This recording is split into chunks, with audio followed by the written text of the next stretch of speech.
You are crazy. Hey everybody, hey y'all, welcome back to It's a Terrence Kind of Thing, StreamYard. I'm gonna wait till some of y'all get in here. You know, sometimes I just hop on in, but I'm gonna wait a little bit because we're gonna need to get some people because this is gonna be a thing. And I know I guess I repeat myself or I do repetitive things, but this is really yeah, I shopped at Aldi. This is really gonna be a once and for me, for sure, a once and for all thing. Hey, Shay Love, how you doing? Thank you so much for coming in. Hey, Hustle T King. Hey, Jamon Jr.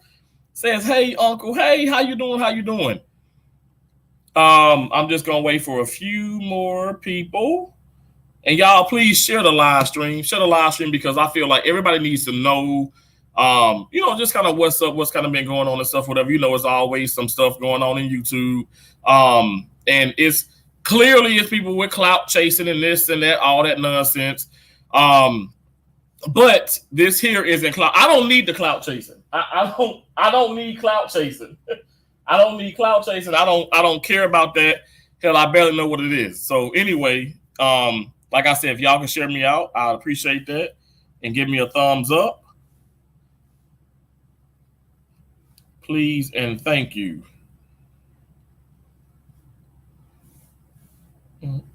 Sorry, I'm just setting a thing on my phone. I think I shared myself out already.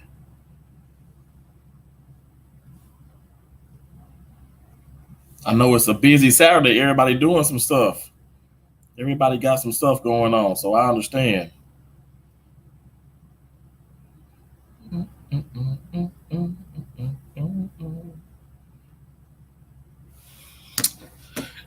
Keisha in her face. All right, so I'm gonna go ahead and get started, and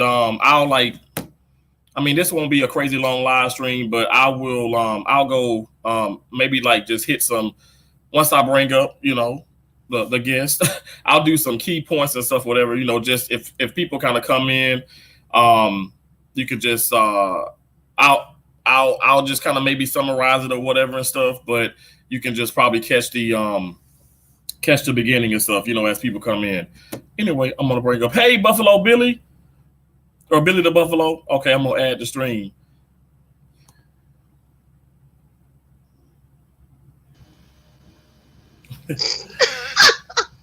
Oh, I would have been making faces, huh? Keisha, hello, brother. hold on Hi. one second. Hey, can you see me? I can't. Hold on one I can second. see you. I know. Look, I got the half a G internet. You look so beautiful as always. I look a mess, but thank you. No, you don't. So I know Jamon Jr. tried to come up, but I'm like Jamon Jr. I love you, Not Jamon today, Jr. bug. Not today, bug. Not today. I like how you say bug. Oh my gosh, I miss y'all. I We miss miss y'all you. so much. Okay, so Keisha, it ain't that many people in here, but I'm sure people to come in. It'll be people in the bushes, like I already told you. It may be some trolls and all that crazy stuff, but it is what it is. This live stream, as you guys can see, is called "Let Set the Record Straight" on situations. Like I said, this young lady here. Okay, let me hold on. This young lady here Old lady. was telling me, like, again, like don't even do it, don't even bother with it or whatever and stuff. It is what it is, and that's, hey Alvin, what's up? And that's really what it is. But um one thing that I'm not gonna stand for, and like you guys already know that I'm not gonna stand for people coming on coming into my life, coming on YouTube, whatever the case, whatever social media, and bringing my family into this, because obviously my family doesn't know you, and you don't know my family, so it's a problem. It's something that it bothers me deep to my core. And like I said, I just want to touch on it, and then we gonna move on, because my damn sister, she got 3 whole kids, a whole husband, and so her family, so she's outside, she wants to enjoy herself in Mississippi, and I want to make sure she continues to enjoy her weekend. So she came up here because I asked her to. She don't even be on social media like that. Okay, first and foremost, she don't even be on social media like that. But we gonna make sure to set this record straight. And y'all saw the thumbnail, you see the pictures, and it's clear as day, what this is meant for, who this is meant for, and I'm just putting it out there. But also, I want to remind you guys, It's meant for any and everybody that needs to receive it. Okay, I want you to really understand that I am not on here to do the bashing and all the backstabbing and the ugliness. But y'all know me, I'm somebody who bring the facts, and if I gotta bring receipts, I'll bring receipts. But this is the deal: we don't have time for nonsense. We don't have time for nonsense, and my family is off the damn. It's not for discussion. Period. Period. Hey, thank you so much for visiting. You said, "Oh my gosh," had to pop up to say hi to the beautiful Keisha back in the bushes. I go. Tammy says hello. Like, I don't see comments, but hey, how are you? And I'm not beautiful today. It's 97 degrees outside. I'm hot, but thank you. You hot? I'm hot. Oh my, I'm hot. I'm hot. Hey, Wazel, what's up? Okay, so Keisha, what I brought my sister up on live. Like I said, it was me trying to get her up on here. Again, she ain't in live streams, all like that. She's not. She supports me in a way. I mean, hell, I'm telling you guys, like I said, she buy this, she do this, she do that. She's always going to be on my side. You know, she's always going to rock with me. Let me tell you this. She's going to be on the side of right. She has told me we have had those disagreements. We said certain things, but she's always kept it real. She's not in my life to control me. She can't control me. We grown people. But anyway, Wazel said, "Hey, Keisha." But anyway, you go ahead. Like I said, like I told you, I wanted you just to talk and let people know what you about.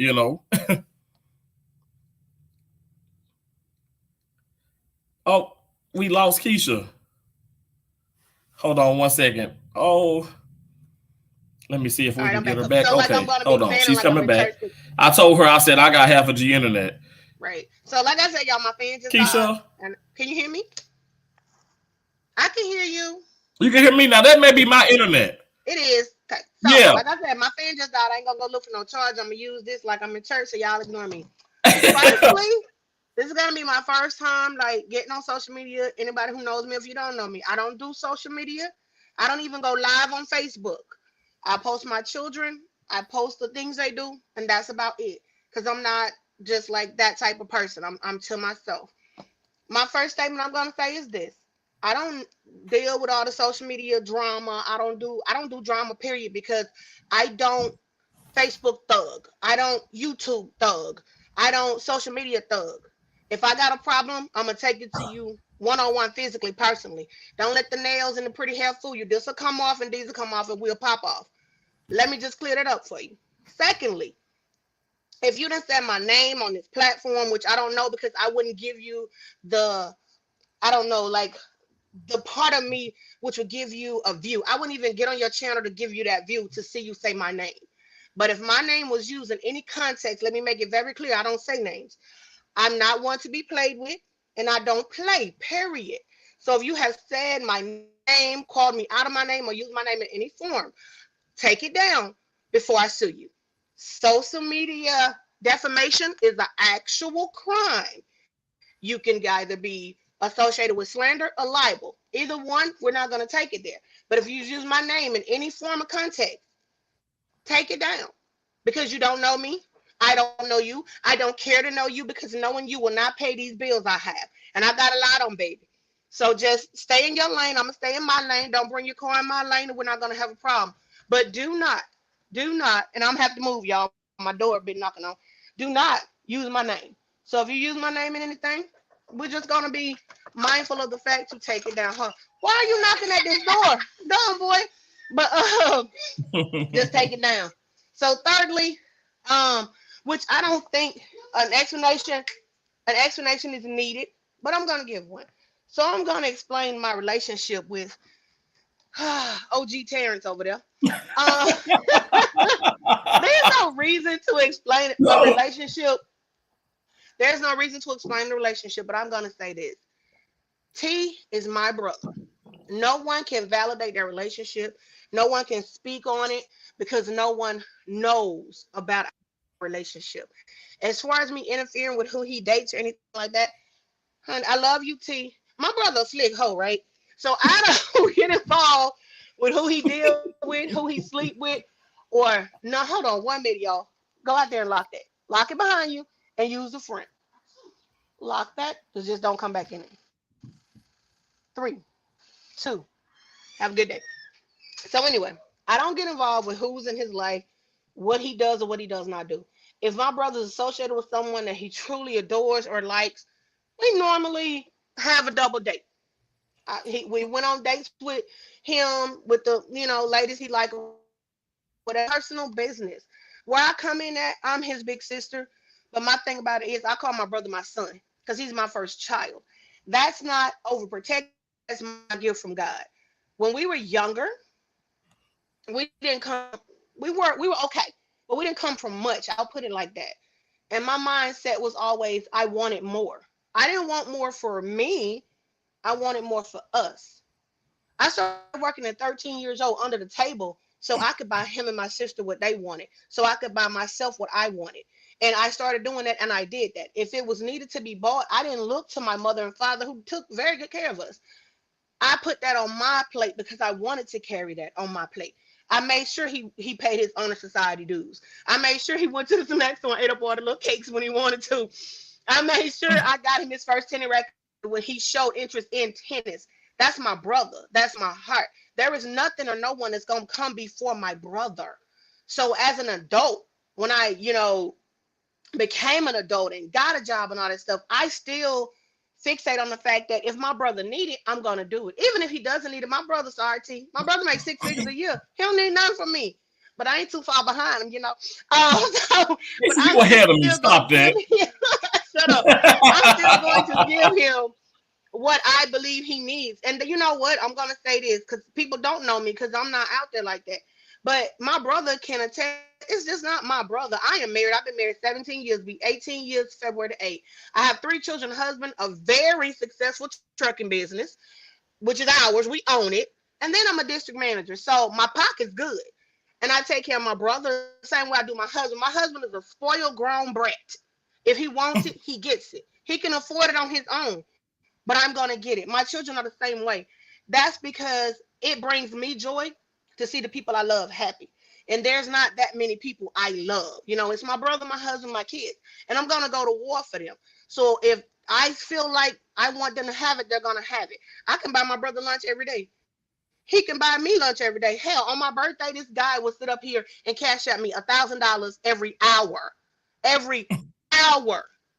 I Sometimes I don't even use the money. It sits there for a minute. It's not that we are at the fact that we can do that for each other now. We've always been like that. Nobody will ever break that bond.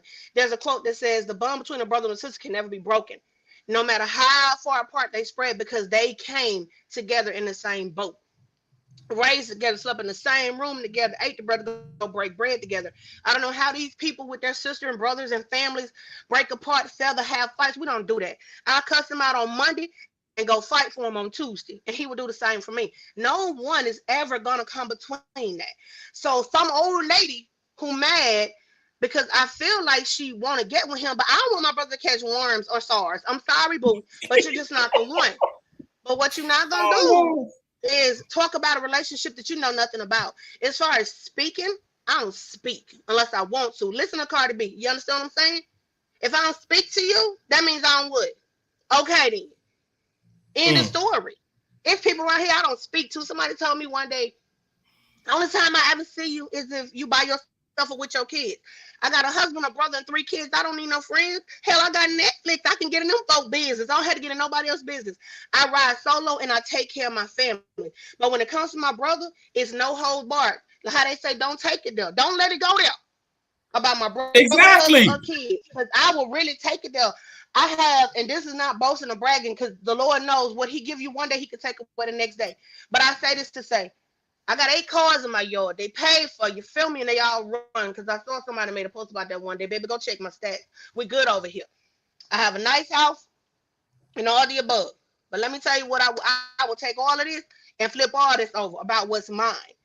Take this hair off and get real down and grubby. Because one thing about me, I'll never forget where I come from. I'm up, but we were raised down. I always remember I will get real projectish if pushed. So let that alone. Let people live. Let people be. I see this thing that people do because they try to attack the next person. I'm sorry, especially African Americans. We have this thing where we go for each other. That's why no one can elevate, because they don't want to see the next person up. I'm going to make this very clear to you. Baby boy don't need Facebook. He don't need YouTube. He likes the platform. And I told him, I said, when you're interested in doing it, when your heart is really in it, go for it. This is not, look at that boy. I love you, T. But look at him. This ain't how he eat. And he ain't never missed a meal. This is called playtime. This is side hustle. This is something he enjoys. But just like I tell him, this right here, if it's going to be all dramatic, then it's not worth it. He has an actual career. He saves lives. You get on, YouTube and run your mouth, or you get on the phone and you chitter chat. See, I ain't never liked people like that. I heard you conversate one day, and you know who I'm talking about, and all you was doing was downing people.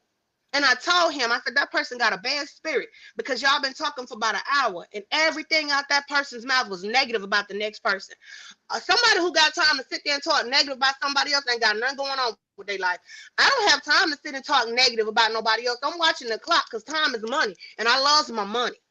So if you got time to sit there and talk about somebody else's life and everything they got going on, two things are happening here. Number one, you don't have a life, and number two, you butt hurt because apparently they're doing something that's disturbing you. That's how people say, oh, I got so many haters. Then you possibly doing something right, because why is my name in your mouth? Why is my name on your mind? Because what a person think about me, and I told somebody this one day, and I mean this from the bottom of my little burnt heart. What somebody say about me has never paid a car note, house note, and they never paid a bill up in here. So I don't care what a person thinks or says about me, because at the end of the day, you can never beat me, even on my worst day. And today is a worst day, and you still could never. So, point of that, what I'm saying is leave that stuff alone, especially if you're that old. Even youngsters these days, they get out of hand. But us older people, we are for a generation we're supposed to inspire and help elevate. I don't get old women with drama. I don't get old men with drama and the bickering and the talking about people. I don't care what Lisa wearing. I don't care who Doug's sleeping with. I don't care what Chantel got going on her channel. That's their business. And I teach my kids, we have a motto around here. Mind the business that pays you. And my older boy said, we just need to worry about school. That's right, because that's your job. That's the business that pays you. Get an education. Mind the business that pays you, and we'll all be doing a whole lot better. Just all this drama and fanatic about what? It's social media. It's YouTube. This man behind this camera, you don't know him from a can of paint. Hell, if the paint was blue and I popped the top and put a brown top on it, you'll think the paint was brown. So you don't know what's inside the can. You only know the exterior. You don't know him. Why are people so fixated about becoming a part of someone else's life? You know nothing of that person's life. You know nothing of their essence. You know nothing of their existence. You're a wannabe. You want to be involved. You want to be there. Then people got this thing where, let's say we're friends and I'm trying to get a house, and you tell me, well, do this with your credit or look into this. And I look into it and I get a nice house and it's better than yours. Then all of a sudden you hear, I helped her get that house. I mean, she wouldn't have got that without me. Oh, now you mad that my house is better than yours because you pretended to be a friend and you didn't think that I would even get to the point to get a house. So now you have a problem. And that's why I don't do friends. You can't look at me and say, oh, she's friendly. I'm not friendly at all. Everybody, people get two perceptions of me. Either I'm sweet or I'm mean. At the end of the day, I'm just me. I'm not fake. I don't pretend. Some people speak to me, I'll be like, hey, boo-boo. Somebody might speak to me, I'll be like, because guess what? I'm not going to give you the courtesy to, hey, boo-boo, because I will be fake. Because I know I'm going to speak out of respect because I was taught respect. But I'm not going to hold the conversation with you. And the person I'm speaking, how dare you think that I will sit and hold the conversation with you for what? What are we going to conversate about? I don't know you. You don't know me. And I was also, I'm just going to say, it was given to me that I was called out of my name. I was called a bitch. Well, I can't say I'm going to get mad over that word. So I'm going to say again, take the video down, because I'm going to tell you why. My mom, people would call her a bitch, and she would say, put a hump on it. It's Miss Bitch to you. I have bitch tattooed on me to keep it real. I have bitch on my jewelry to keep it real. And I'm not the bitch that you want to play with. So I will gracefully take that name. But when you do call me a bitch, make sure you put a hump on it, the Glory would say. It's Miss Bitch. And I'm a bitch about my business. Because these children I have don't want for nothing. My lifestyle is filled in gold, and I thank the Lord for it every day because He blessed me. But don't come playing with me if you don't know me. Don't come playing with our relationship if you don't know our relationship. Understand what I'm saying? I don't care about this boy having well, he need to have me some niece and nephew, but that's another story. But see, I don't care about who he dating, what he got going on. That's a grown man. But what I am gonna do is make sure that he does not want for anything. Even though he doesn't, I'm still gonna make sure. I'll look. I might don't like what he has on. Guess what I'm gonna do? I'm gonna go buy him some clothes. He don't need no clothes, but I'm gonna do it. I'm gonna feed him. I'm gonna buy him shoes when I see shoes I think cute. I'm gonna buy him little crazy ass cartoon socks that he loves. I'm gonna buy him a hat if I see a hat. I'm gonna send him money just to send him money for lunch, and I'm gonna DoorDash the hell out of him because I have the right to do that because that's my brother. If you have siblings, maybe you need to work on being a better sibling and a better person than being a butthole in people's business trying to tear them down because you won't tear down none over here. We were built for this. We are forward tough like a motherfucker. My mother instilled it in us. It ain't nothing that an old mockery in the bushes bitch can say about me that's gonna hurt me too. Never. You hear me? Never. Never. And I need to focus. I need to get like you, And I'm because trying to tell you all apparently, the time, you better get over that. I don't have time for that. I can be the sweet, and I told someone at my children's school, I said this, y'all, I'm not playing. I said, I am the sweetest, most involved mother you ever want to meet. Don't take it there by my children, though. Because that sweetness, don't take it there by my husband, by my brother, by my kids, because I get unsweet real quick. and I Sweet think that's tea. the It's problem with unsweet before you put YouTube. sugar in it. YouTube, Right. that's the problem. People want to we talk. I talk to people out on the Yes. phone and stuff, but they think that they have this thing where now I can speak on your family. Now I can Right. bring this up. Wrong. And the whole situation about Josie and this, and I said, everybody, Josie crazy. I'll tell We everybody don't even that. want to bring her on this panel Don't mess with it. she got looking Don't for mess little with soft it. charges. Because But I that's can get nothing. You Josie on don't this know her. microphone too. I'm telling you.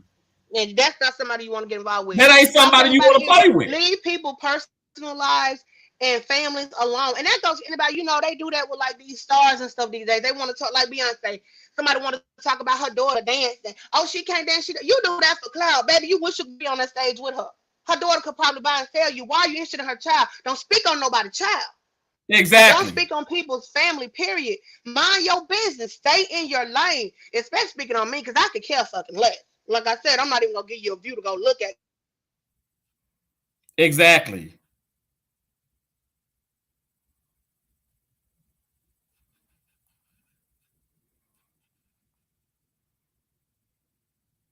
I'm not going to sit up here and keep going. I don't go back and forth. So, and then like I said, I don't do social media. So it's going to be my first and last. So you won't get no back and forth. Like I said, take it down or you'll be hearing from my lawyer. Don't worry about it. I got one on retainer. I own a business. I have to. But anyway, what I'm not going to do is go back and forth with my grandma. Because that's how you my grandma. Any broad older than me, I'm supposed to look up to, and you can't look up to nobody these days. But like I said, I'm not gonna go back and forth about no old bitter woman because you're trying to bring somebody else down, which you can't. Let me tell you something. I'm a person about spirits. When I'm around people or I talk to people or I hear people, I feed off their energy. If I think you, and this goes for everybody, y'all. My brother will tell you, it's family members I don't associate with. I'm gonna speak and keep going. And they be like, oh, why you won't come to this? Why you won't come to that? Because I don't associate with you. You're bitter. You have a sad soul. Something is wrong with your aura. And that goes for auntie, uncle, cousins. You better ask them. I don't do that. So I'm not gonna sit around here and pretend and be fake with people with their aura. And this young man right here with this hat on, you can't play with his spirit. When I tell you he's blessed, he's God given. He was given to me by God. You're not gonna tear down his spirit. You're not gonna, tear down what he does because my thing about it is the Bible says, do not touch my anointed. There is nothing you could do to break him. But be careful when you speak on a child of God, because it comes back to you. Because I don't fight battles no more. I let the Lord fight him, because he hit harder than me. So I don't do that. I know that's right, fight. Keisha. I don't do none of that no more. I just let stuff take its course. And I pray for everybody. I pray for people I dislike, people who dislike me. Every night when I say my prayers, the Lord knows. I pray for family and friends, and I pray for my enemies. Because you know what? Everybody needs prayer. I don't pray on nobody's downfall. But my thing is, I'm so blessed abundantly. And I think about people who want to talk down, have something to say, always got something negative. That person bitter. That person don't got nothing better to do their time. And I look at you and I feel sorry for you, really, that you would come for this young man trying to be, well, an educated black man who's trying to do better, trying to elevate, trying to just have a positive space, you would come in and try to make it negative. I really do feel sorry for you. You know what I'm saying? And I'm gonna pray for you too, just like I pray for everybody else. But don't speak on, because it ain't no, too many people that know me. So don't speak on my name, because the person that knows me will tell you don't do that. It's not safe. And I suggest you find you something safe to do. Go play in traffic or something. It's safer than playing with me. Well, she's And scared you of can traffic. bet that. Traffic gives Well, her anxiety. well, baby, you better And go I'm play and with I'm it, because it's safer than playing with this woman right here in this blue. Because we're gonna figure out Blue's Clues. So leave me alone. Nickelodeon. Go on. I mean, Go on. this is the real deal. Like, okay, Go. yes, I was on the phone because she's like, well, I remember he was at the house and he's on the phone and Keisha she know he on the phone. She don't even come in and say hi. Who are you? Who are you? And you really thinking this whole time, but now you're gonna sit up here and express it? You were never real in the beginning. You could have said it then. I would have put you, but ask somebody. I would have politely cussed you out. It's all good. I'm not obligated to speak to anybody. You're That's not the in my house problem. physically. You're on the phone. You that sucker. You were never. Let me clarify this. You were never going to be in his life. Nobody stopped that. And I'm speaking on my sister. You don't know my sister. You don't know our relationship. Even you don't if know nothing about her. let me tell you this. Let me start interrupt Keisha. So it's because I talked to her. I've talked to her and I'm telling her, oh yeah, my sister, she it's that sometimes we don't see eye to eye and this, and True. she was like, Joseph just, wow, that's crazy. And it's like, you really do think you really do gain a friendship. And that's my fucking problem. Because right, people think what? It's two people I tell my business to, you and the Lord. But the same people that sit there and listen to you and act like they care, they take that stuff, they put it in a bottle, and they try to use it later to better themselves. I would have never put that shit on YouTube. All right. I would have never put that. She has nowhere to go. So, if you want to use that, go right ahead. If you want to try to go right ahead. But the Keisha thing, baby, take that video down, rephrase it, do something, because I'm the one that'll come for you. I'll sue you. Like real life, take it there. I'm a woman about my family and about my business. I have not spoken a name, this whole concept. You will not speak my name and do all that right there. I don't believe in libel, slander, or defamation. So, and that's what you did legally. So if you don't believe it, call and ask somebody. And I'm going to give you. Today's Saturday. You have the Monday, because I know you probably hear somewhere listening. You got somebody in the bushes. I don't do the bushes. Pop up, knock on the door. We can handle this. Take it down. That's all I'm going to say to you. Take it down. I do. You want to ask something? I don't play. Take it down.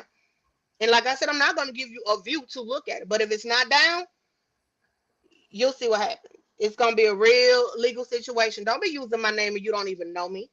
You don't know nothing about me. Nothing. We've never had a conversation. We don't have a reason to have a conversation. But I told my hard-headed brother that your spirit is ugly. Because I remember when y'all were talking, I walked in the room, and all you were doing was down talking people that you were saying, oh, I talked to her yesterday, but she blah, blah, blue, blue, blue. So you was fake friending then. You was talking behind somebody back then. I told him, I said, a person that was sitting and have a conversation with you and talk behind somebody back, they just said they was on the phone with. I said, she was talking about Destiny.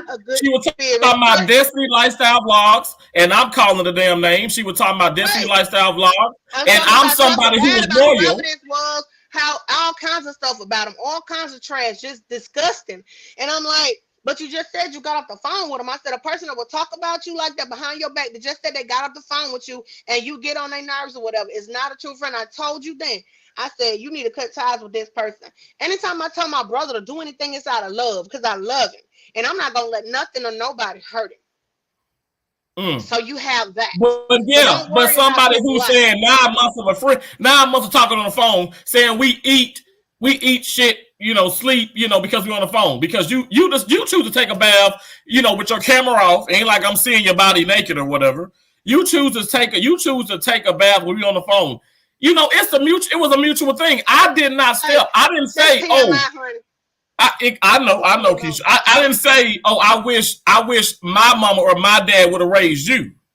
But you don't. I wasn't there to hear that, because I know, and it's like for the life of me, this is the situation. Who says that even an enemy wouldn't say no shit like that? No. Who says that? This is the problem. You cannot get this comfortable if you know. If you knew me for 19 years, you can't get this comfortable. I'm gonna call more damn names. So she talked about her friends and talking about Griselda. Griselda is somebody she works with. You talk so much shit about Griselda, it didn't even make sense. I wouldn't want to be your motherfucking friend if you're gonna talk about me like that. Now that you show me that you talking about me like that, I can't trust you. I can't. So then I call you, and you're lying to these people on YouTube. You're lying to these people on YouTube and telling and saying, I have you recorded. You're saying that, oh, I didn't, because Keisha, I get that from Josie. I gotta have my receipts.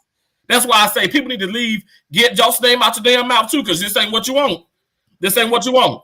I'm telling you, I sit up here and I promise you, yes, the things that I said two things. I'm like, the two things specifically was you sitting up here texting and calling this behind my back, so that you talking behind my back. She said on live stream. Well, I ain't talking trash. I ain't saying like, oh, he F you and blah blah blah, his ass stupid, but you still talking behind my back. People got to get it through your noggins.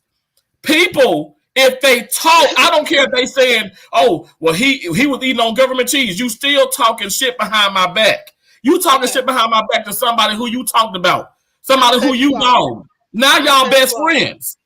Keisha, what did we do? What did we do as siblings? Growing up, Josie, me, you, Josie, Keisha, me, you, and Josie, we would fuss. So when it was me and you, when it was me and you against each other, I team up with Josie. When it was Josie and me, I team up against you.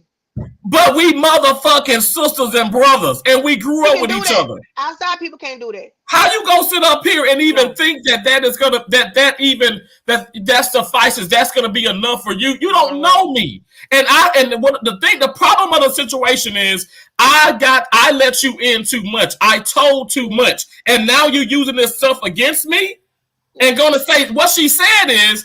I called Terrence called me. He was upset. I didn't understand a damn thing he said. I told you clear as day. You talked behind my back to Destiny, who you also talked about, and she just a damn follower. So if her mom is in here and stuff, your daughter is a follower. And I'm telling you just like this. I'm keeping it real. I'm not gonna sugarcoat nothing. Because she told me she being married says in the damn video, and I know you ain't calling names, but she being married in the video says, Geneva told me, blah, blah, blah. So Geneva, obviously you talking about me as well. I'm like, damn. Right. Everybody's talking about the guy with the silver damn fucking play button.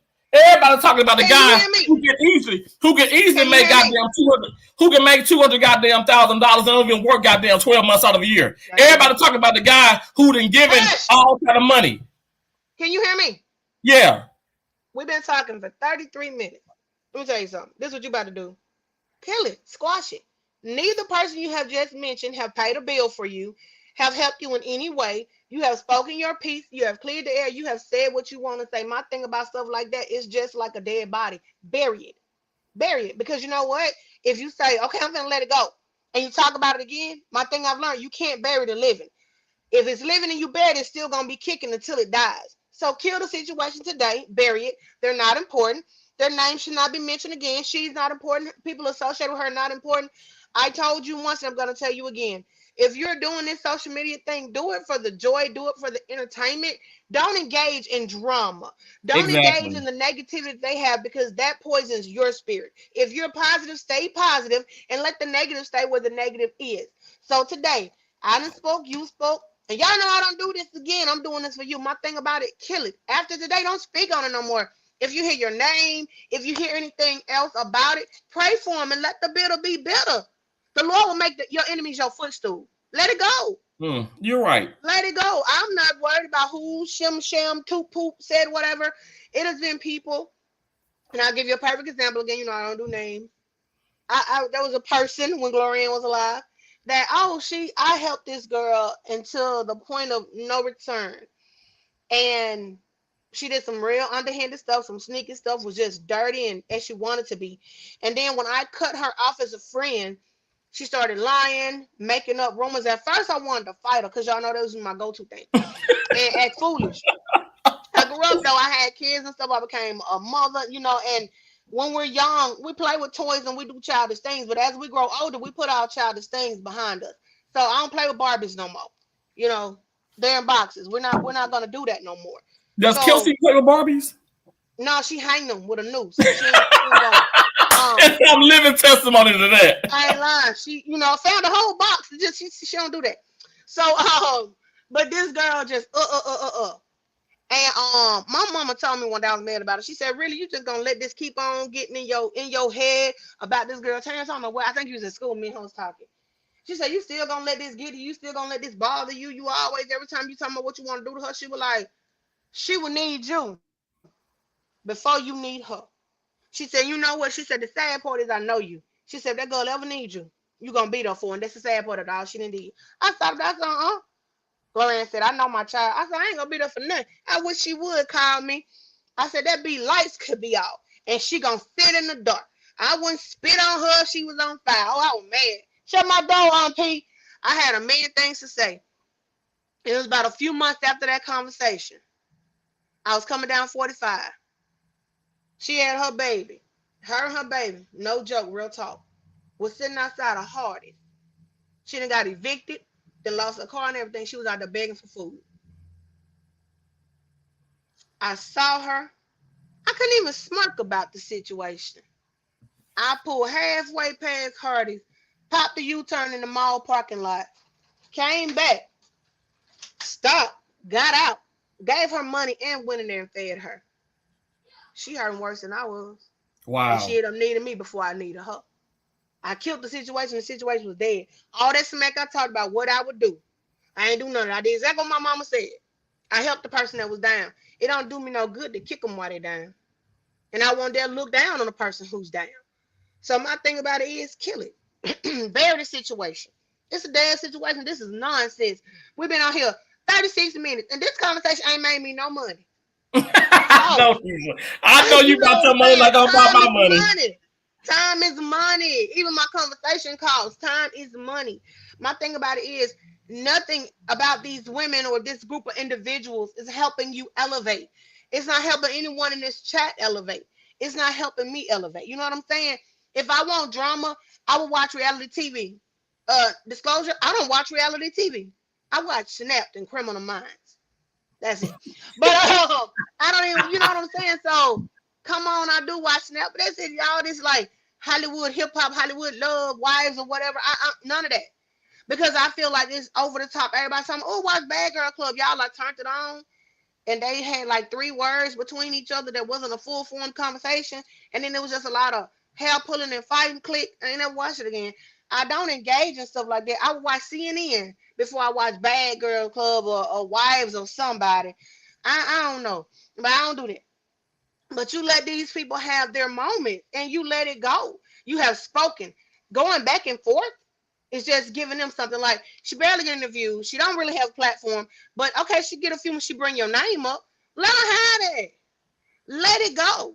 You know the thing I've always, and I say this, and this is to the situation, think about it. We look on the TV every day, y'all, on our phones or whatever. There's commercials for Domino's telling you how good the pizza is. And it's good, like me some Domino's. There's commercials about Pizza Hut telling you how good the pizza is. I like me some Pizza Hut.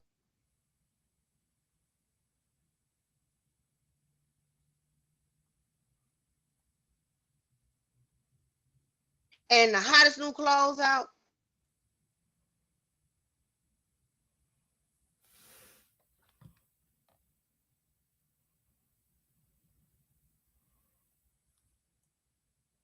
Really sit and think about it.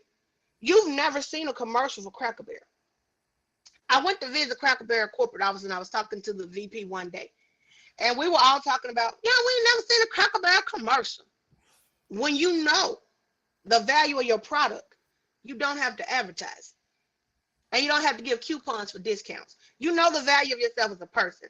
And you don't have to give discounts for friends or associates. Cracker Barrel never had to Amen. advertise their product. Okay? What have you seen a Louis Vuitton handbag commercial? Mm. You know what I'm saying? Like when you know the value of your product, look at some of the most expensive cars. When have you seen a commercial for that car? But everybody know about that car. When you know the value of your product, you don't have to advertise it. You know your value. You don't have to advertise who you are, and you don't have to defend it. Just stand on it. Claim the person that you are. Walk in your own light, walk in your own truth, and let them walk in their own truth. I guarantee you, y'all not gonna end up at the same place, but let them walk. Stop engaging in drama. Stop holding on to the negative. Let the negative be negative. My husband's favorite statement is misery love company. Cool. I don't answer the door. I don't want no company. End of discussion. Let it go. Let them go. So when Absolutely you right. cleanse yourself of it, cut it out. If you hear it, you heard it speak on, somebody call you and be like, oh, they said your name, or somebody text you, oh, they put your name on it. Okay, then thank you for letting me know. Carry on. Because if you don't give life to something, what happens? If you don't water your plants, what happens? It dies. It dies. So Withers eventually away. it's gonna die. What is gonna keep it alive? Surely not her smacking and talking about it. Oh, irritating. But what's gonna keep it alive? Nothing. If you don't water plants, they die. How did you know that? Okay. So just let it go. After you have cleansed your soul of it and spoke your truth and spoke your peace on it, what somebody else says, it don't matter. It don't matter. You don't need nobody else's approval. You don't need their validation. And if she's speaking negative, you don't need no one's vindication. Because who is the judge of you? God. Okay. And I told you I'm tired of that negative because you're letting someone's discontent, you're letting someone's evilness in their spirit. People who always got something to say or always negative, is something wrong with them and their inside. They're looking at their own insecurities. There's something wrong with them. You know what I'm saying? Cardi B, you know, she crazy as hell. But just use one of her statements. All the time it was you. You got me looking in the mirror like I was flawed. But I'm not. Walk in your truth. Know who you are. And let them be who they are. It's written on my wall. When people show you who they are, believe them. If someone is showing you who they are in that moment, believe them. Because as I've always told you, you can't change people, but you can change people. It's just that simple. It's just that simple. Let it go. Hell yeah. Let it go. Because I don't want to hear you talking about, oh, they this, I don't care. And you shouldn't care. So after this, I'm telling y'all, after this line, he gonna let this go and get back to the happy, bubbly, eating everything in sight, crested feet, long sock wearing little brother that I'm used to. Oh, I love you. Cause I like to hear you smile and laugh, not always so in the dumps about what somebody else got to say. And that's like you getting a haircut, or I'm gonna say a girl, cause you know us women. That's like this right here. Y'all know I don't do short. I wanted to do a little bob or whatever. That's like me getting a haircut or a hairstyle, and I'm like, oh my God, I love it. And then someone say, it's okay, but it ain't you. And I go and change it. Say what? Why would I do that? If I do that, I'm trying to please the next person, not myself. Nah, I'm gonna wear my short hair, my long hair, my braid. I'm gonna do what I want to do to please me. I'm sorry for the curse word, y'all, but what you eat don't make me shit. So you know what I'm saying? You happy with who you are? You happy with what you're doing? You happy with their life? Then what somebody else say? I don't shit. Who? Not me. Not me. I think that's why you got all the damn haters and everybody. I'm like, why is everybody picking on? Well, everybody want to be your friend. You know, like that's some stupid mess too. Like I was fussing about Facebook. Like y'all know, like I said, I don't on social media like that. I had so many weird friend requests. Like, and I know I am weird. Like my husband page, he got a million friends, y'all. Whatever the limit is, he didn't reach them. Put it like that. But me, like people send me a friend request, if I don't really know them, I don't accept them. And I'm getting all these crazy requests and stuff like, what is going on? And I'll inbox people like, do I know you? Oh no, I was watching such and such, and then you don't know me. I'm not that girl. I'm not going to accept you. I'm going to block you because I think you're weird. That's it. Like it's whatever. I don't with people, and I hear everything from top to bottom. I listen to stuff sometimes and I overlook it. I hear things about my children all the time. What somebody say? How many pair of shoes do your kid? As many as I want to fucking buy them, because I actually bought them. I worked. I get up at 5 in the morning, get them ready for school, send them off, and then work all dang day. Then make sure they have a meal. Make sure I do their homework with them. Make sure they go wherever they want to go. Make sure my husband is taken care of. I did that. If I want to buy them 121 pair of shoes, which they have more than that, then that's what I'm gonna buy. My husband say I'm built different. I buy clothes every day of the week. That's a true statement. If I'm going to the store, I'm going to buy them something. He was like, "How many damn clothes do they need?" People say, "Oh, I had a teacher ask me, do your kids ever wear the same thing twice?" Probably not. But you know, it happens. And I'm finicky. Like if my kids get a stain on a shirt that I love and that stain won't come out, you know how it still be there a little bit? It's gone. I'm gonna go buy that same shirt. That's my prerogative. You may think positive of it, you may think negative of it. But who are you to tell me about my choices in life? Who am I to tell you about your choices in life? People say, "Oh my God, exercise every day and you're gonna, live a healthy, happy life and longevity." My husband, y'all ever see he fine too. But look, he exercises every day. Y'all, seriously, every day. He runs the mile. He goes to we got a gym outside actually in the shed. He goes out there, he works out, he eats healthy, he drinks healthy, he does everything healthy. Me, I'm gonna eat from Domino's, and if I pass KFC, I'm gonna grab some of that too, and then stop at Baskin Robbins and get me a dessert. Hey, I love him. He loved me. If you don't want to be with me, leave me. I'm not gonna leave you for your health lifestyle. I'm not gonna miss no meal. You know what I'm saying? I don't. Everybody believe in their own stuff. I used to work out all the time. Poop, poop, pop that. Them my young days. Honey, I'm old. I got children. I'm happy. I got the man I want. Everything is gravy. And people say, "Oh, do you want a diet?" No, bitch, because the main word in diet is die. I'm good. You know what I'm saying? We're gonna leave here when the Lord wants us to leave here. If I got to choose between what them grain things, them grain patties or a burger, I'm choosing the fucking burger. The fuck you mean? I want a burger. You know what I'm saying? Like, no, I just can't. You know, my husband, he orders what is that he like? Monster green, y'all. And it's asparagus and all vegetables. Cause we'll sit down and we'll go out and we'll eat. He'll like, "Yeah, give me a monster green," and I'll make it for him. It's asparagus and it's just all green, whatever Cucumbers and vegetables. yeah, Yeah, my asparagus, kids cucumbers, drink it too. broccoli. And so my boys will be sitting up there drinking it. They drink raw eggs and stuff, but we be at the restaurant, they drinking they mean greens. They loving it. Me, give me a big strawberry shake.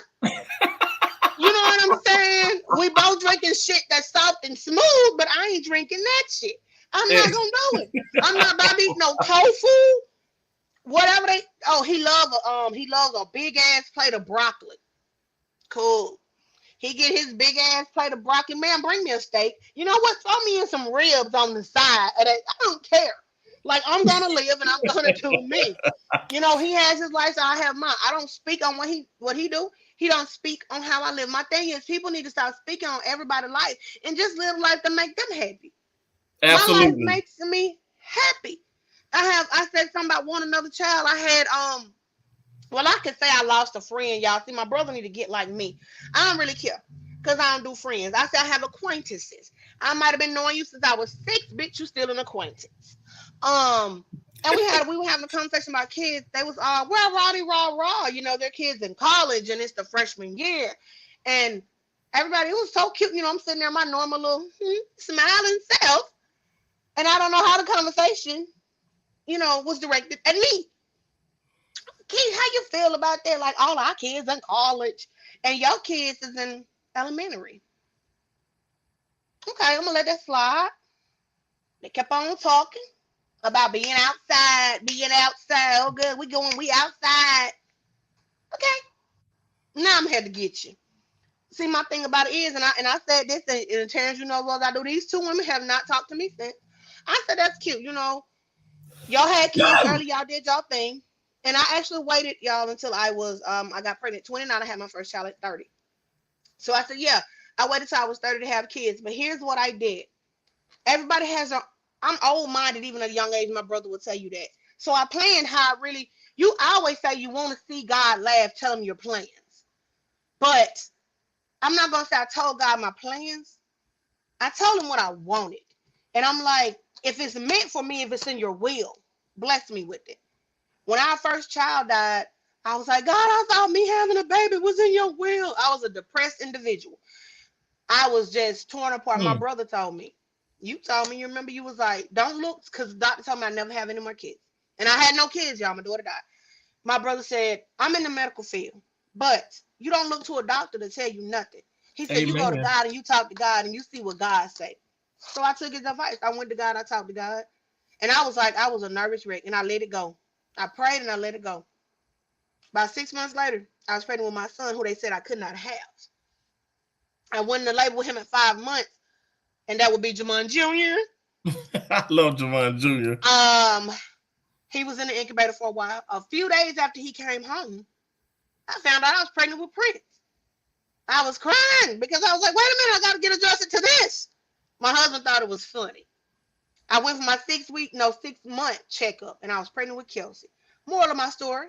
So I looked to God. God gave me what I asked for. That's why I do anything for them. I'm going to war about my kids because I'm a mother who actually prayed for my children. So I have to make sure I keep my promise to God. That if you give me this, you know how some people say, God, if you give me this, I never, blah, blah, blah, blah.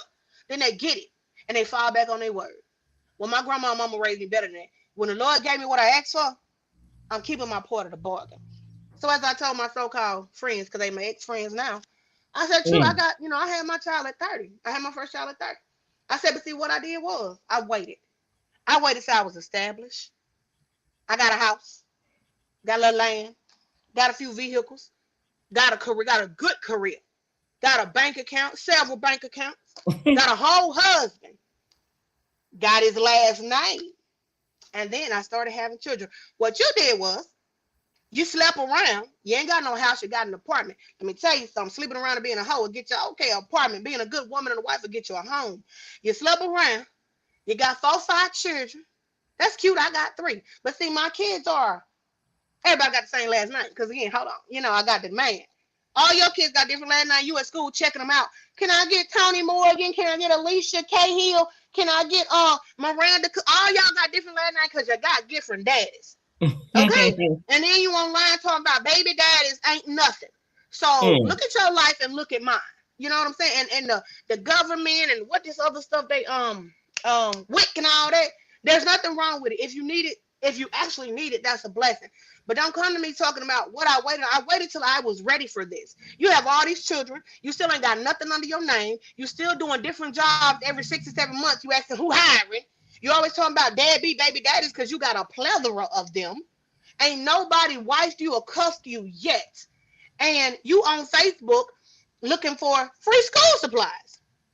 Don't ask me why I waited till I was 30 to have my children. You want me to help you buy some school supplies? Don't Mm. worry about people's lives in the land, and how they do what they do or the routes they take. Yeah, I'm 30 with babies, but I took the right road. I took the road that my children will have people say, I don't want my kids to go through what I went through. They ain't got to worry about it. You understand what I'm saying? They But I don't. teach them to work for what they need. I teach them about managing their money. And I also teach them about being humble. You know what I'm saying? But the Lord prepared me when I was ready for the situation. I thank the Lord because one of my main things here ever since I was little, I'm not gonna be no baby mama. I'm not gonna be no baby mama. I'm not gonna be no baby mama. And by the grace of God, I ain't no baby mama. I'm an educated African American female, a businesswoman, a business owner, and a damn good mother.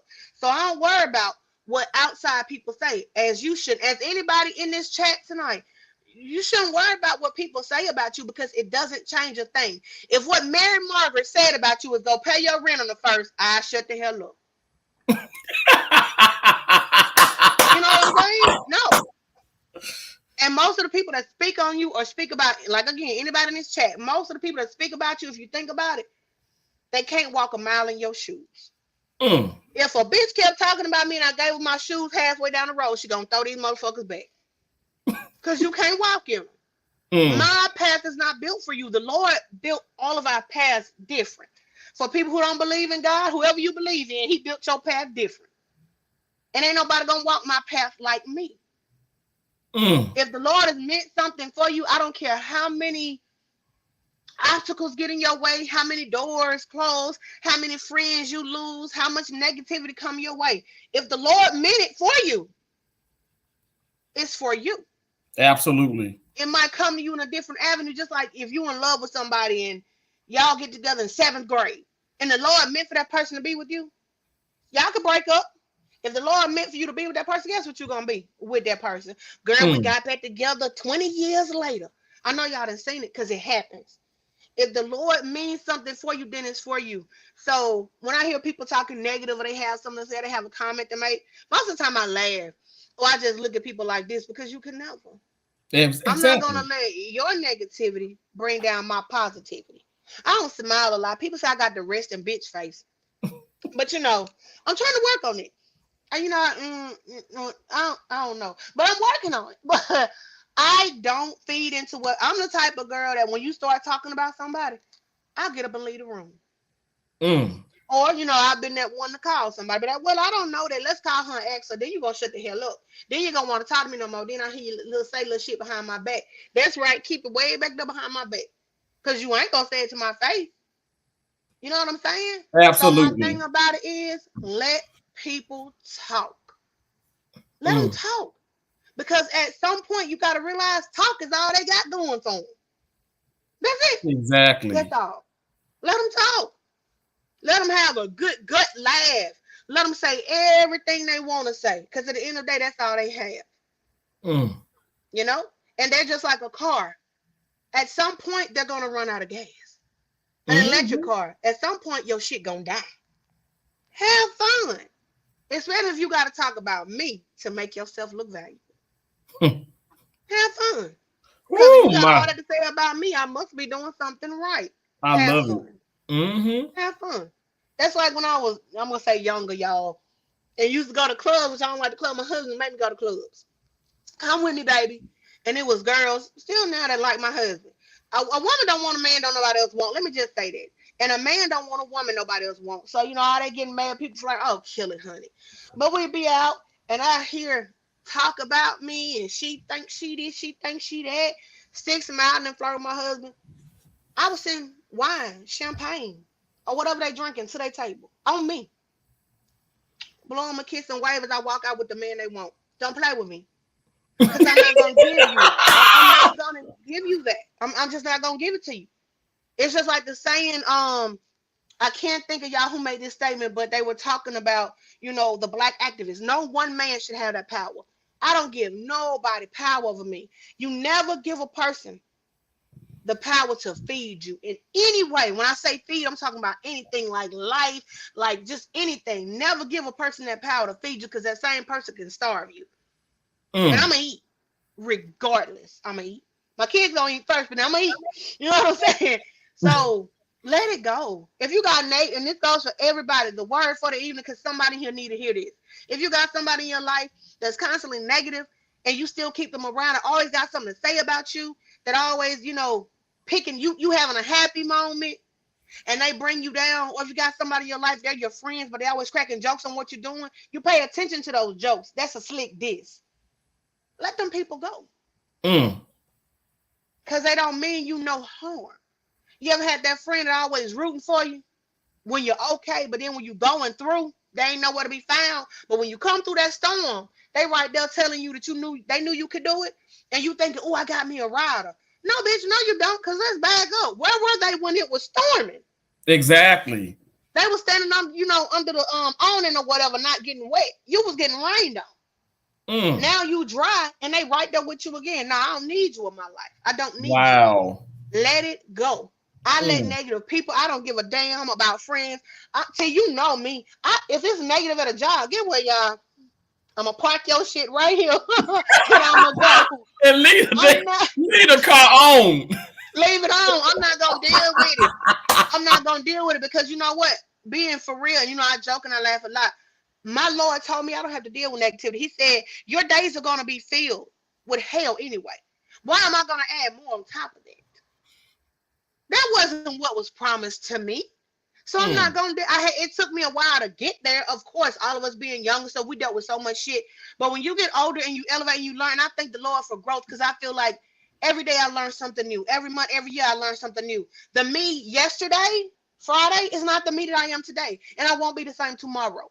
Absolutely. We learn every day. We elevate every day. But the most important thing I learned in my life was let negative go. I hung on to friends who I was like, oh, this is my friend since forever, forever, forever, forever. Fuck. Forever is a word. And to some people, a state of mind. But that don't mean nothing. Let it go. Some people in your life, they're roots. They're planted. My brother's a root. My husband is a root. My kids are a root. Or these so-called friends, they're branches. When the wind blows, they can break. Fall off.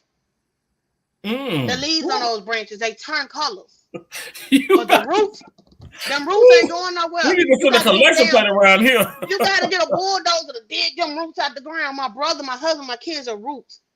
That's roots. The leaves and the branches, those are friends and acquaintances. You know, when the wind blow, the branch could break. When the season change, the leaves change colors, just like people in your life. When seasons change, they change colors. I don't never pay attention to the branches and the leaves. That's why I'm closed with what I tell people. I'll let you think what you think. Girl, I heard you, blah, blah, blah. Oh, for real? I don't correct them. Because who am I to correct you? How the hell am I going to correct you? Who going to do me better than me? How am I going to correct you on me? I'm going to let you think what you think. Go on about your business. I only pay attention to roots in my life. Roots, that's it. I make sure, as was saying about all the stuff I do for you, buying love, no, baby. I'm so loved. I'm so fulfilled. You'll never know all the stuff my brother do for me. A lot. But check this right here. I water my roots. I make sure they have their sustenance, their light. I make sure they have everything they need to let other things grow, which is our life and which is how we live. I'm not worried about them branches and them leaves. Let that stuff go. Let that go. I be damn I worried about a friend. I'm telling you, me and my little 3 broke best friends, we go everywhere together. I've had people say that too. Oh, I can't wait to go on my trip, honey. I gotta find me a babysitter. I be like, be right there. I'm gonna be there too, girl. And I'm gonna be there. Thank you for that, Kiki. I appreciate it. Thank you. I'm gonna be there with all 3 of mine. Because my thing about my children, I want them to see the world. I want them to experience life.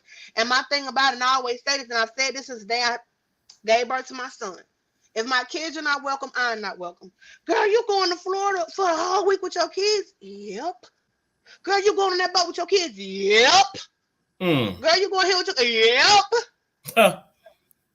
Okay, I'm gonna do my grown folk stuff with my husband, and I'm gonna do my kiddie stuff with my kids, and I'm gonna enjoy it. I'll be up in Chuck E. Cheese like my big ass is 8. Yay, here he comes. Yeah, doing the dance and everything. Because I'm gonna make sure they live their life. I'm gonna make sure they live their life. This is bullshit.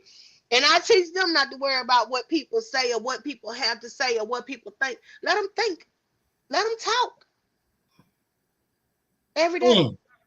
That's my thing. You let negative people join in together. And what the thing about negative people is, let a group of them get together. So the negative ones that got something to say, let them get together.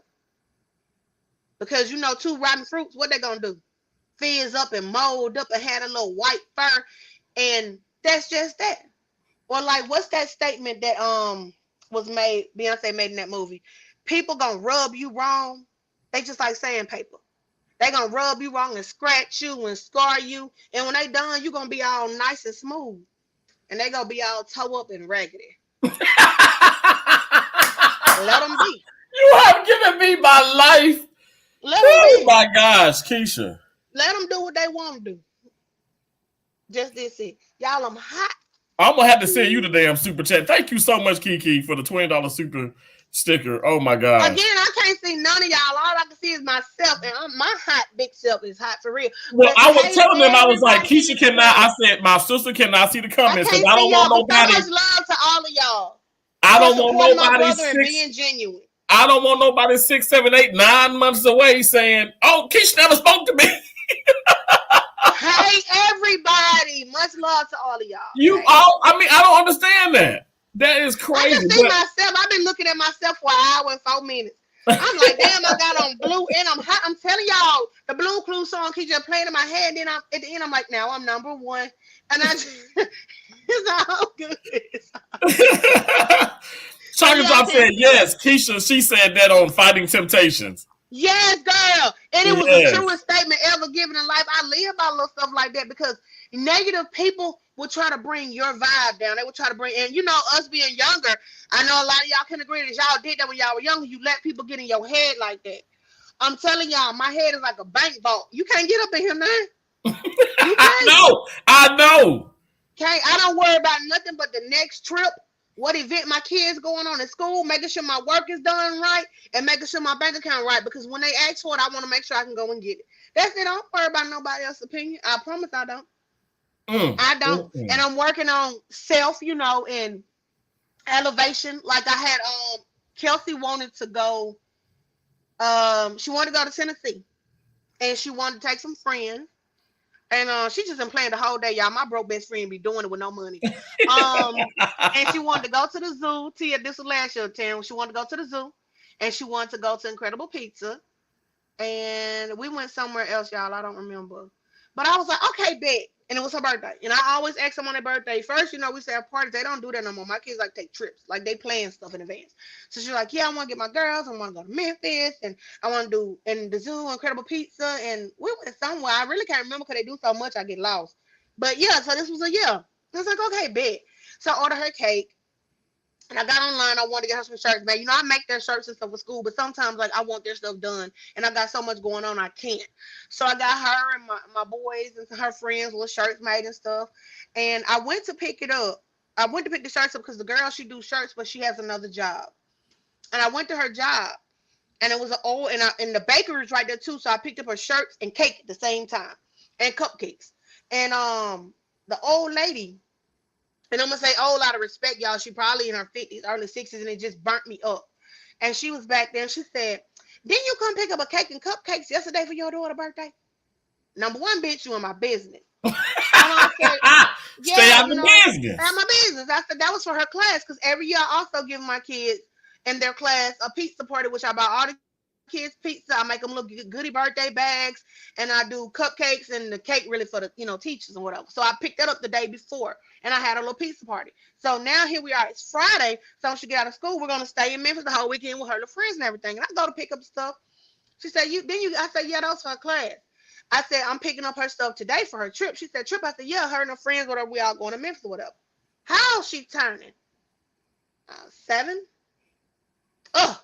I just wouldn't do that for a 7-year-old. I give her ass a cupcake and I put a candle in it. And in my mind, see, I'm my mama's child. You old And folks bad will mouth never know. bitch. They will never know Yeah. our mama. In my head, I'm like, you old bad mouth bitch. Cause she ain't had number 3 teeth in a throat. And but my mouth because of who I am, and whatever. I'm like, I'm not gonna disrespect this woman like that. I said, well, I don't find anything wrong with it. She was like, I do. That's just too much for a 7-year-old. I said, that's funny. I said, because if I wasn't getting her anything, then you'd be saying I was a bad parent. Now I'm getting her too much. I said, that's the problem with people. You can't please them. That's why I don't try. Mm. I laid down and birthed that child. If I want to take her to Timbuktu on Wednesday, I fucking will. How you gonna sit up there and tell me what's what? And people do that too. When you're not doing enough, they chastise you. When you're doing too much, I wouldn't spend that. I wouldn't do that. But if you're not doing it, then you're not doing enough. How about you Absolutely. not stay Like your ass over there? you giving me you do too much for me. You do some, what I'm saying? How about you stay over there in your fucking business? Ain't nobody asked you nothing. Ain't nobody. Now if I had came here and said, "Go," and this is true. This is true facts for her though. Now, what if I had walked in there when it was packed and said, "Did your son get out that robbery charge?" You weren't doing enough. He wouldn't have to go steal it if you gave it to him. Now, what I look like saying that? But her son actually is on a robbery charge. This is like his third offense. He gone down. They say down the river now. But what I look like coming there telling you about your child and about him? Because you know what? You did your duty as a parent. He's a grown man now, so the choice he makes is his. But my thing is, if I had said that, I wasn't minding my business. You need to mind your business and go clean them fucking tables and stay up out of mine. I Because know me saying what I said, I was sweet. My 7-year-old, I teach him respect. I teach him everything. But you know as well as I do, her mouth, she would have cleared you real quick. Wiped you on up and sent you on back over to where you was. that. Because that's what she do. And when they do say something, I'll be like, hey, wait a minute. They're like, Mama, you told us not to lie, or you told us this, or you told us that. And Mm. it's like, it's like you can't please people. You can't please people. So why try? Mm.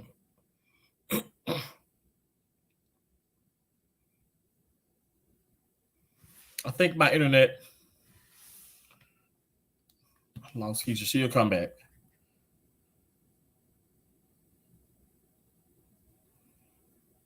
You can't. She's absolutely right though, and that's why I say that's why I put my trust and I support her. She supports me. If she, like again, if she wants to buy me, she will. I give her. We're siblings. I love her dearly. I love her dearly, and that's just what it is. That's what it is.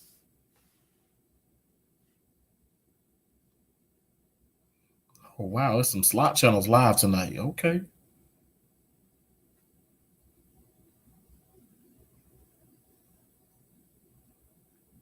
One moment. So thank y'all for being in here. I appreciate that. Thank y'all. Thank y'all.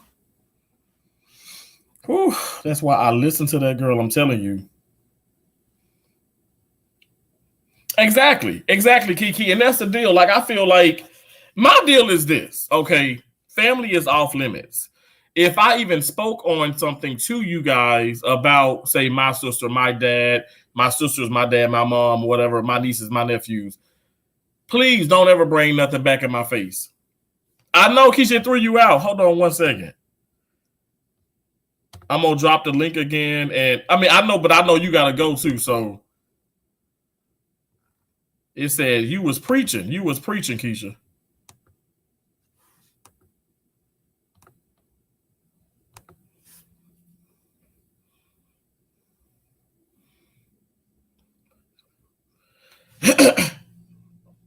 You said I felt the same thing, saying something was wrong. Something was wrong. I mean, my deal is stop. You know, stop with that. Stop with the nasty. Stop with the nasty.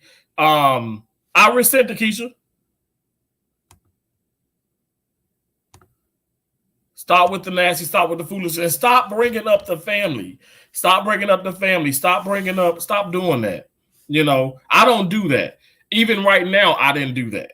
You know, I did not do that. I can speak on a child. I can speak on certain things that happened in the past. I'm not doing that.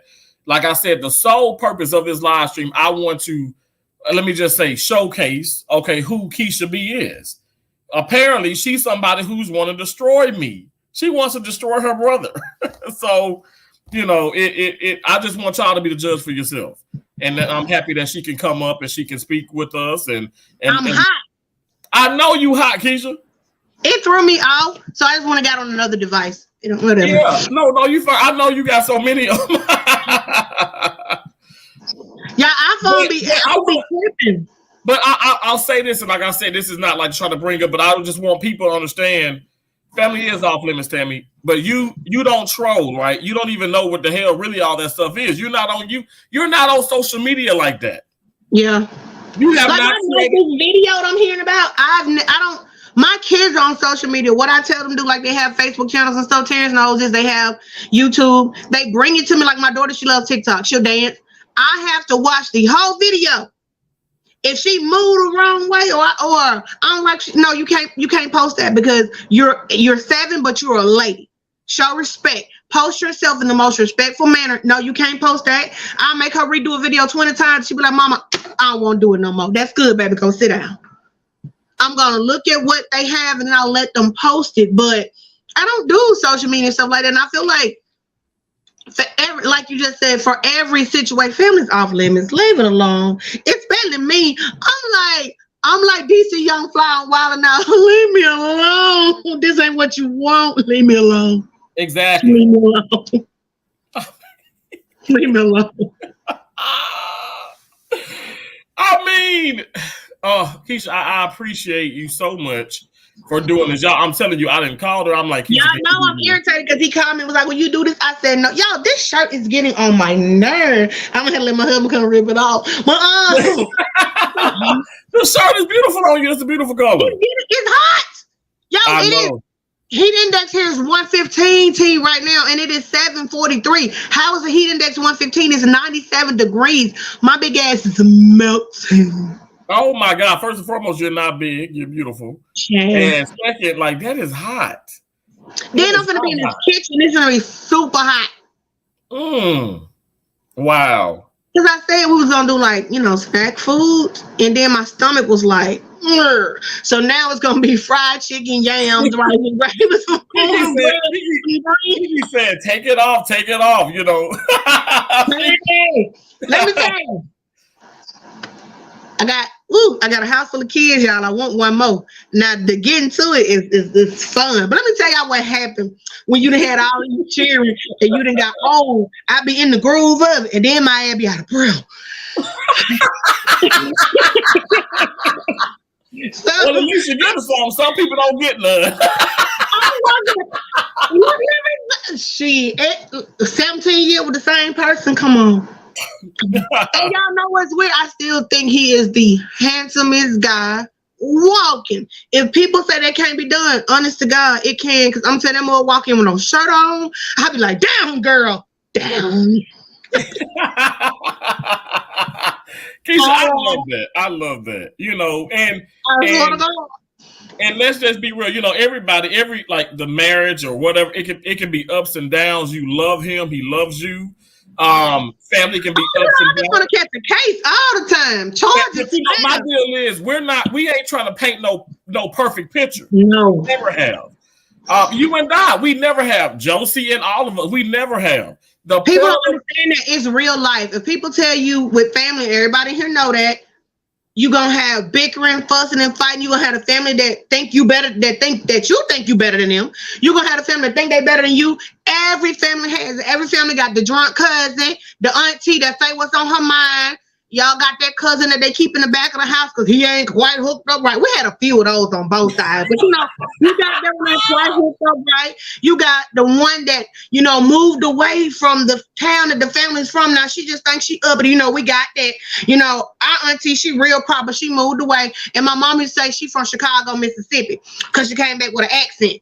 Everybody has it in their family. In relationships, in marriages, you have ups and downs. Monday and Tuesday, I can't stand my husband. Wednesday and Thursday, I might love him. You know what I'm saying? I'm going to love him regardless, but I can't stand him. I like him. I love him. Everybody has that. But my thing about it is we always going to ride for each other. There are people that see us now because my husband looks really young if y'all have ever seen him. And my brother said I look young, but I don't think so. And we'll be out. We were out a few weeks ago. I can't remember what we were doing. It was something about fishing or four-wheeler riding. It's something we needed. And these two guys at the counters, older guy, it was two older guy and a younger guy. And the young guy was like, okay. He walked up to us. He did not know us. And he was like, I proposed to my girlfriend. Like, he just came out of nowhere with it. I'm like, the hell? Because I'm dead. My husband is like quiet but friendly. And if y'all ever seen the memes, they be like, oh, every nice husband has this one wife. Because I'm always like, what the hell are you coming up here talking about you being engaged for? I don't care. But he walked up, he started the conversation with that. He said, hey, look, I proposed to my girlfriend. Like, the hell? My husband just instantly stops to listen. And he's like, all of my friends are telling me, I'm making a big mistake. And he was like, is it hard? I can tell y'all are newlyweds. What? And then I started smiling. I was like, honey, we've been married 17 years. Ain't nothing newly about this wed. It ain't nothing. But he's not the first person to say that he thought we were newlyweds. And then I have people be like, oh my God, y'all just so perfect. And I tell people, never say that. Nobody is perfect. Nobody's life is perfect. At the end of the day, we're all on the outside looking in. You really don't know what going on behind closed doors. Exactly. Like in public, when I take the kids to like the sporting events, and Terrence, you know this, you've been around. I've had people come up to me. Actually, I've had people ask me, do I bribe my children? Huh? Bribe? Good. Okay. What you do to get them to be so quiet? What you do to get them to behave? And the last person, Terrence, you remember that she was like, how do you get them to sit and be quiet when you say be quiet? And she has 4 children. She was like, mine are all everywhere. What do you do? My son answered for me. He said, I don't do nothing. She don't do nothing. He said, we won't dare disrespect our mama like that. Because that's what you instill in them. And I interjected and told her, honey, they so well behaved in public. And it is out of respect. And I tell you, don't do that. Don't do this. I tell them, carry yourself like young men and young women. But as y'all can tell, when they at this house, one going out this door, one going out that door. Hell, one climbing in the sink, climbing out the window because he think he's Spider-Man. You on the outside looking in. They're not. Now, they're well-behaved kids, but they're not perfect. My kid hide in the wash and the dryer, trying to scare me. Prince made me run into the wall. I had a knot on my head. Oh, because he jumped out the damn dryer. They're active. They're hyper. But people, and when we get in public and stuff, that running around, you know how you tell your kids and stuff, sit down, don't touch this. I don't have to do that. And parents know, if they get outside themselves, I say 3, 2. When I get to 1, their ass is in sync. But I will never tell you my children are perfect. That's what people mistake, and then they're on the outside looking in like the school. I love my children's school. They love my kids. When they got my older baby, they wanted the other 2. And chance what I tell them, I'm not that mama to say my kids are perfect because I know my children. I know when they lying.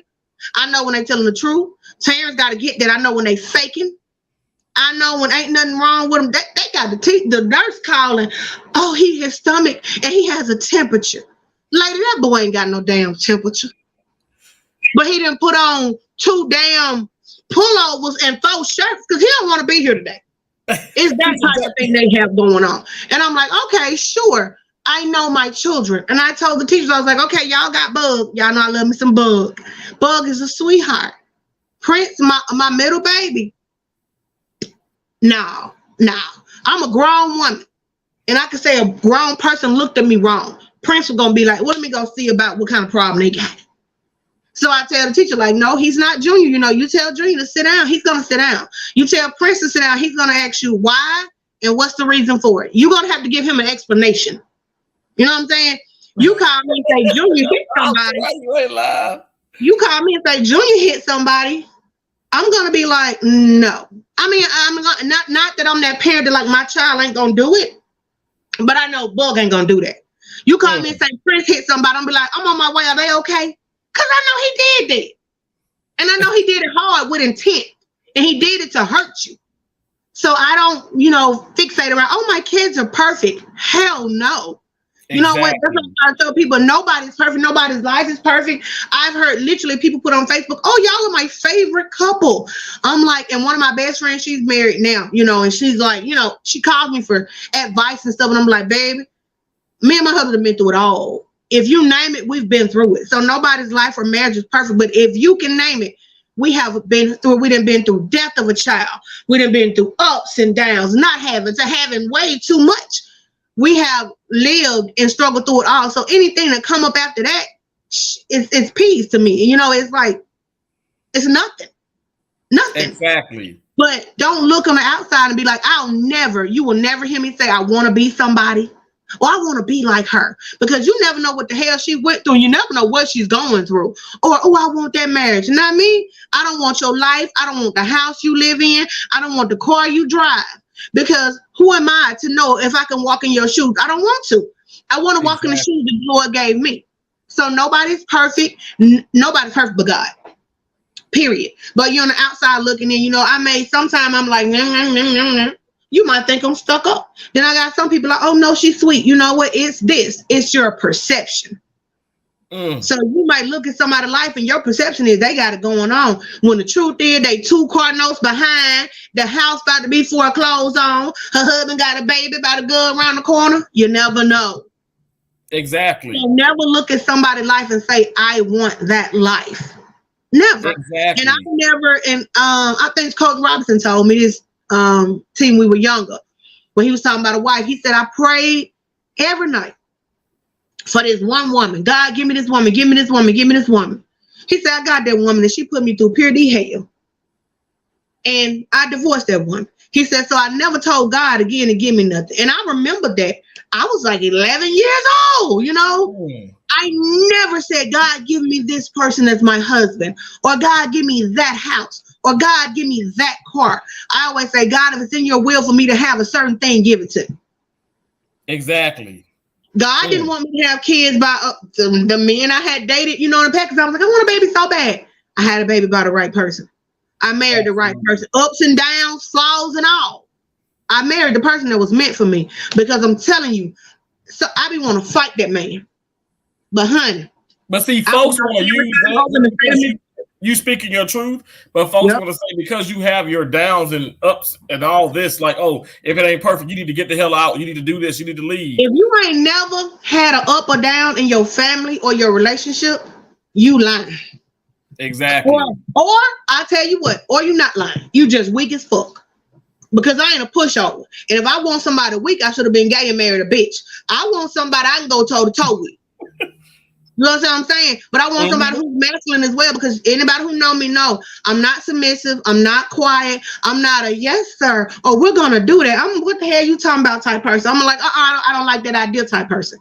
I'm going to speak my mind. And what I like about my husband is he allows me to do so.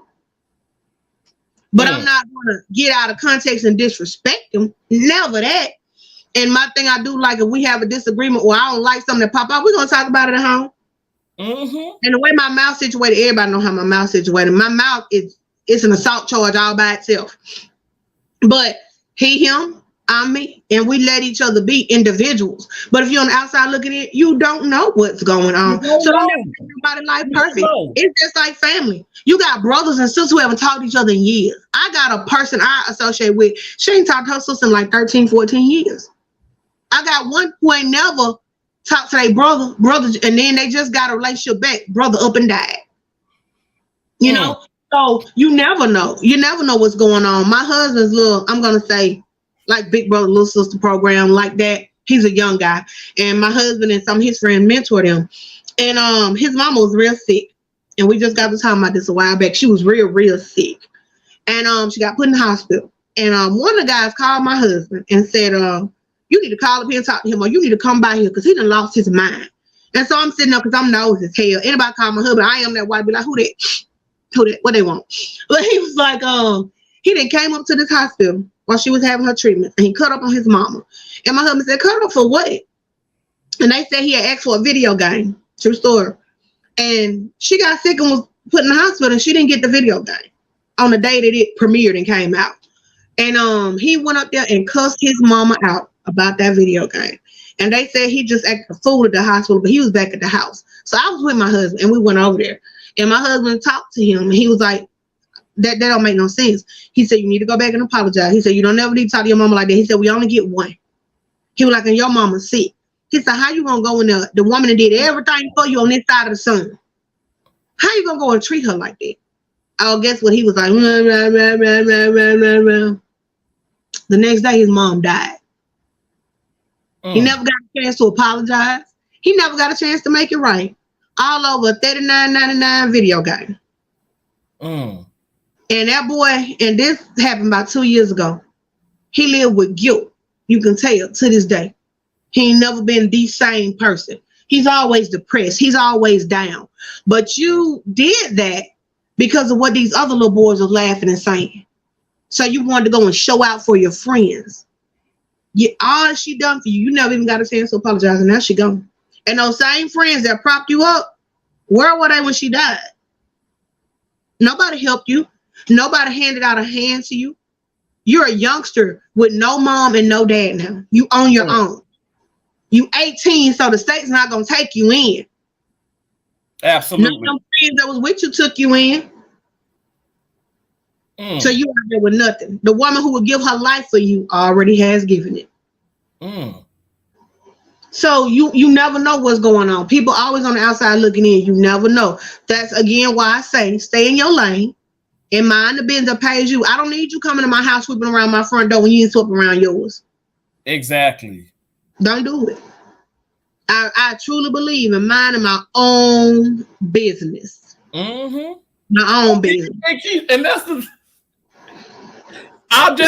point of the live stream. I literally wanted you to come on here. Like I said, I know your ass don't do this. I know you don't do this. I wanted you to come on. I wanted people to really listen to you and hear you. This ain't nothing scripted. This ain't nothing phony and fake and pseudo. Like you real. And you seriously, what all the things that you said and stuff, whatever, you've already showcased. You ain't perfect. You love unconditionally. You ain't got to sit up here and say, I give, how much I'm giving you and this and this and that. You wanted to share those things and stuff, but we each other, we are family. And people, and I want people to understand that exactly. You know what? some people can come, come in between family and stuff, but no, nobody No, should want to come. I'm gonna say this because this just crossed my mind. I'm gonna say this. Like I said, my brother, I don't ask for much. I don't ask nobody for much. But my brother and my husband, I'm gonna put them both together. They're gonna take care of me. They're gonna take care of me, my whole baby. But I will say this, like I said, when I was younger, that was my thing, is I wanted to take care of my brother and my sister. That I put that on myself because I'm a big sister. I'm supposed to do that. But I don't. It's like this. I could sit on my butt. I'm gonna keep it real with y'all 100, and I could pull a check. That's not how I want to live my life. And the reason I say that, and again, we're gonna go back to all my brother has done for me. I learned what friends were early on. I'm gonna say this is my personal business, but I'm gonna make this very clear. I was being me. I love to run, y'all. Think I'm a track star. Not like I said, I'm out of breath. I need oxygen. But and Terrence, and a lot of people don't know this. My brother know this, and I'm gonna share this with y'all. I was coming from the store. We always eating, and I was headed home, and it was a young man who I ain't spoke this in a long time. See, I know, Keisha. He had no license, no insurance. Again, he was drunk, and it was not his car. He had stole the car and couldn't drive, basically. Long story short, he ran me over. He came through a security gate. He hit me, going at a very high rate. And my sister thought I was dead. I thought I was dead. Now you gonna make me cry. I had so many friends, y'all. I was always with people. I always had a gang of people around me. And my mama, if I could go back and tell my mama she was right, I tell T this all the time. I would go back and be like, "Hey, lady, you was right." But she was always telling me, they're around you because of what you have. You're starting to have stuff at a young age. You know what I'm saying? And she was like, they're around you for what you have. They're not your friends. And I used to be like, the hell? She don't want me to have no life, man. Because you don't hang around nobody. Let me live. I didn't understand it. But now that I have kids, well, I understand it. And, well, he hit me. And I didn't even wait on the ambulance. I'm not going to say I fit because I couldn't move. I was tore up. I mean, hanging limbs, holes in my body. I was tore up. My actual mother and sister and a neighbor drug me out of the road. He knocked me, what was it, like 70, 80 feet into an abandoned building lot. And I was like covered in glass. And my mom and a neighbor and my brother and sister picked my heavy self up, my unconscious self up, and put me, and my dad was gone. And in the car. So at that time we had one car. And he put me in the back of the neighbor's car. And they took me to the hospital. No ambulance, no police, no nothing. They took me to the hospital. At this time, the police found me and they was looking for him. But the ambulance, come on, we're young black people, not so uppity neighborhood. So ambulance was taking a sweet time. Facts. They put me in the back of the car and took me to the hospital. My mama went in and told them. The ER people came out and instantly took me into surgery and stuff like that. I have an impediment to painkillers or whatever that stuff is where they put you to sleep. Terrence knows I don't. It don't work on me. They put you to sleep with propofol. And it doesn't work on me. And like with my 3 children, I never took an epidural or nothing like that. It ain't gonna work. It don't matter. So it doesn't work. So I was awake, feeling stuff going up in me, going up in my leg. I had 12 skin grafts. I was paralyzed. I was in a wheelchair. I had to use the bag. Y'all all know what that is and all this. And where were my friends? Nobody came around. Nobody came to see me. I can't take myself to the bathroom. I can't bathe myself. So we're going to go back to all I do for my brother. My brother and my little pig-headed sister, they took care of me. I couldn't use the bathroom on my own. I couldn't bathe on my own. I couldn't feed myself. I couldn't do none of that. I couldn't walk. I couldn't move. They had to lift me up for me to try to, work my legs. I couldn't do nothing but sit in a wheelchair and gain weight. And I dare a motherfucker talk about this damn woman. I dare a motherfucker talk about my middle sister. Okay. They told me I would never walk again. I couldn't work. I had something on this. I don't even, y'all, because I don't even care about the stuff. Something on. I had to get my head shaved. The thing on the right side of my brain because it was swelling. In my face, I've had reconstruction. This wrist, I always wear a watch. My baby noticed it one day. There was an actual hole you could still stick your finger through in my wrist. I had 12 skin grafts on my hip. legs and everything, y'all. I had so many surgeries and stuff because I couldn't walk. And they finally found the man. And I remember he bought, because he was trying not to go to prison forever. But I lived, so so it's gonna be for years. Because they didn't expect me to live. He bought me. I'm never gonna forget. His lawyer and stuff, they came to my house and I was in the room. And my mom asked my brother and sister to bring me out because I had a visitor. Mind y'all, I'm thinking one of my so-called friends. No, never showed up. In their words, they didn't want to see me like that. And needless to say, they're not my friends anymore.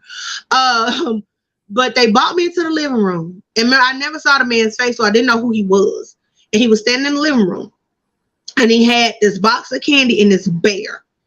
And he introduced himself to me and told me he was the one that hit me because they wanted me to testify. And he wanted me to basically in court outright say I forgave him and I didn't blame him and that he deserved a second chance. Okay. You're going to buy my speech now. Okay.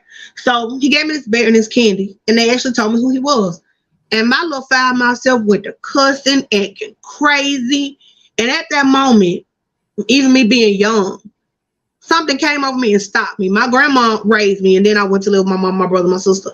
So I always say, when I get beside myself, my mom and grandma, come on, mama go get her. She'd be like, snap off. My grandma be like, pray for him. So now I had to listen. I don't know which one of them I want to listen to. But back then, it was just my grandma. So I could hear her in my ears, seriously. And I stopped cursing this man out at that very point. And I told him, I'm going to pray for you. And I told them to wheel me back in my room. I did not eat this candy. My point is being, he bought me this big bear. I'm 40 years old, y'all. And that was 20 years ago almost. I still have that bear. And the people, when somebody asks me about the bear, because you can't touch that bear. And I tell what that bear is for. Why would you keep that? Because this bear is a symbol of what he did to me. This bear is a symbol of I overcame and I'm still here. I'm still living. I'm alive to tell you this story. You know what I'm saying? I'm alive to speak on it. If God spared my life after something like that, do you think I'm going to at the Lord by letting somebody negativity ruin the life that he spared and gave me? So my thing was, when he gave me back my life, it's like, I'm here for a purpose. Everybody's life has a purpose. I'm here for a reason. You know what? I was here to bear my children and, help my family. Because as they say, now we're the leaders of our generation, of our family. We're giving back because we actually went out and did something with our lives. So all this I have on my plate that I put on my plate myself. So you think I'm going to let what somebody say about me? If a car that ran over me and being paralyzed, gaining 200 pounds can't break me, bitch, you can't neither. You ain't strong enough. Oh my gosh, Keisha, you gotta have more tears. You ain't strong enough. There's no element that is. If you look back on things that you have went through in your life and you think about this, everybody in the chat, and think about the toughest thing you went through. If that didn't break you. Chalk and Chop, I want to let you know, Keisha, you said, Terrence, let Keisha know we can listen to her all day. And then JC Family said, glad she was able to make it through that situation. I appreciate that from y'all. But I'm gonna tell y'all something, even though it's something like that, I still believe this, and I will say this, and Terrence knows. When our daughter passed away, everybody was like, oh my God. My husband, my daughter died in my husband's arms holding his hand. And I had passed out, y'all. And when I woke up, some nurses, it's just the mental thing. They had preserved my baby's body so I could hold her after death. I was like, hold up, wait a minute. No, I saw her and embraced her in life, So everybody was like, I don't see how you deal with that because you're this, you're that, you're that. And that incident with me being hit by that car and death, I have learned to embrace stuff because God does everything for a reason. You know what I'm saying? Mm-hmm. That incident with that car, it made me stronger. It made me a better person. It made me see clearer too about people being there for you. And like I said, going through the storm with you. Because what would it hurt you to come and sit with me? No, I can't go out and party no more. No, I can't run to the store with you no more. No, I can't go and shop with you. I can't chill with you. I can't go to the skating ring with you no more. Is that all I'm good for? So you can't come and sit with the girl that can't walk? That was your best friend? Why?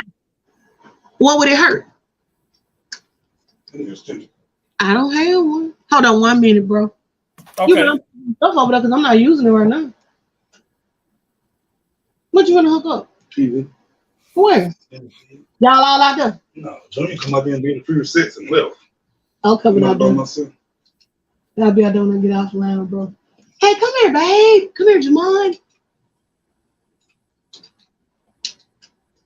Walk up. Come around here. No, I don't want to be on there. Yeah, I want you to be over here. No, I'm good. Come here. No, just 1 second.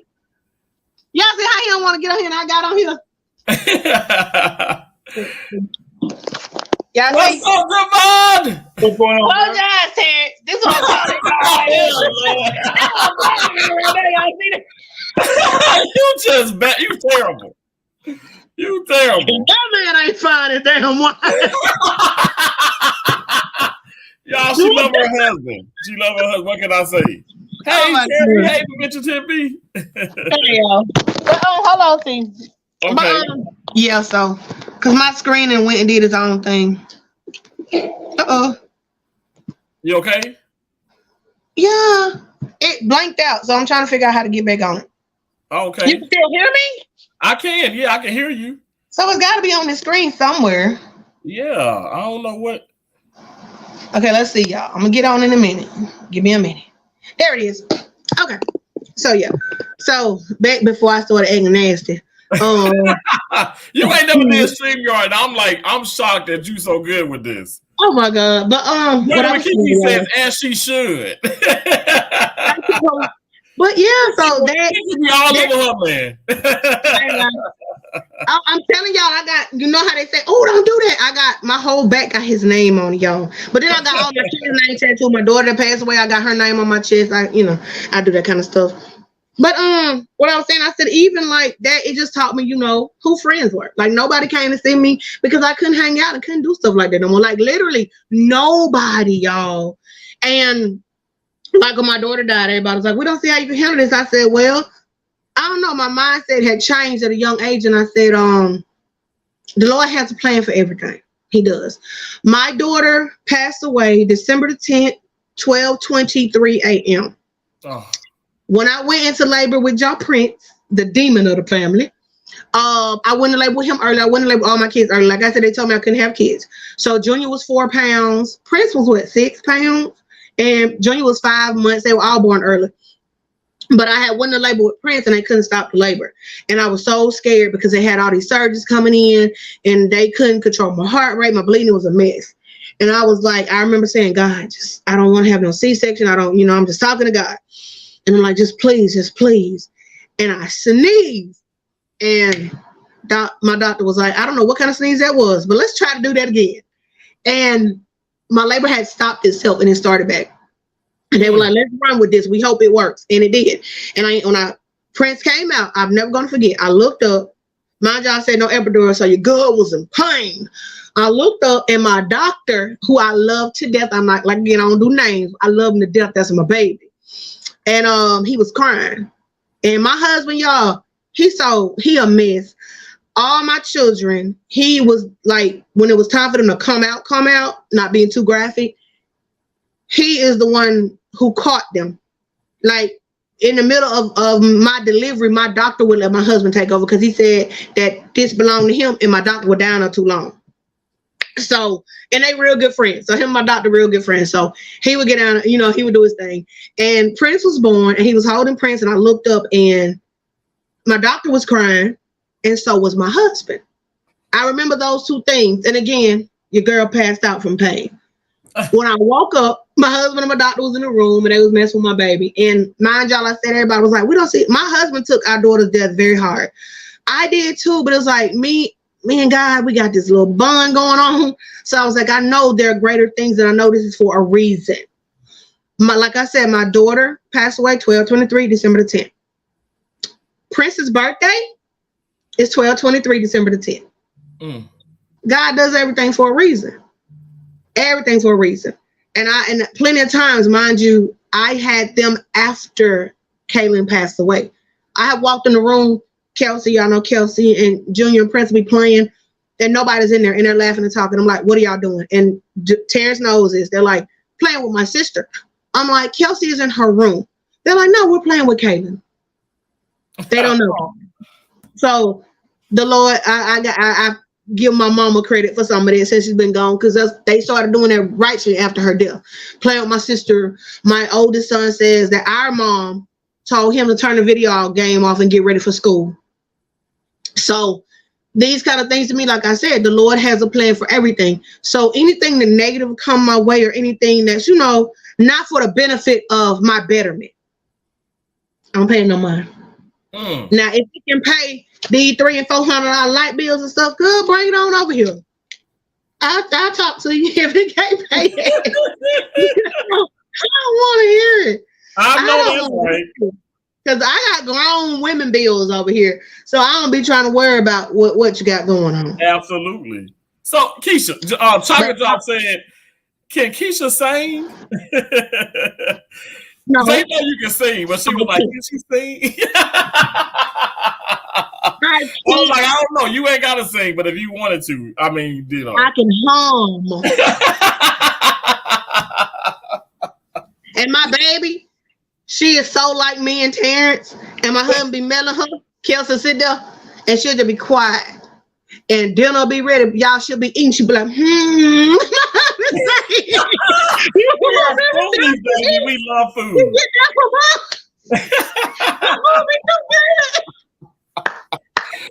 Oh my God. She got our blood. She hum every time she eat. Yes, yes. You done had me on this thing for an hour and 46 minutes. Bill. I'm trying to get out there and how do all people say? What do all people say? Hunch. I'm trying to get out there and hunch on my hood. Trying to hunch. She said she sounds like she can, or she sounds like she got a strong vibrato. She sings. I'm finna sing for you. Ready, girl?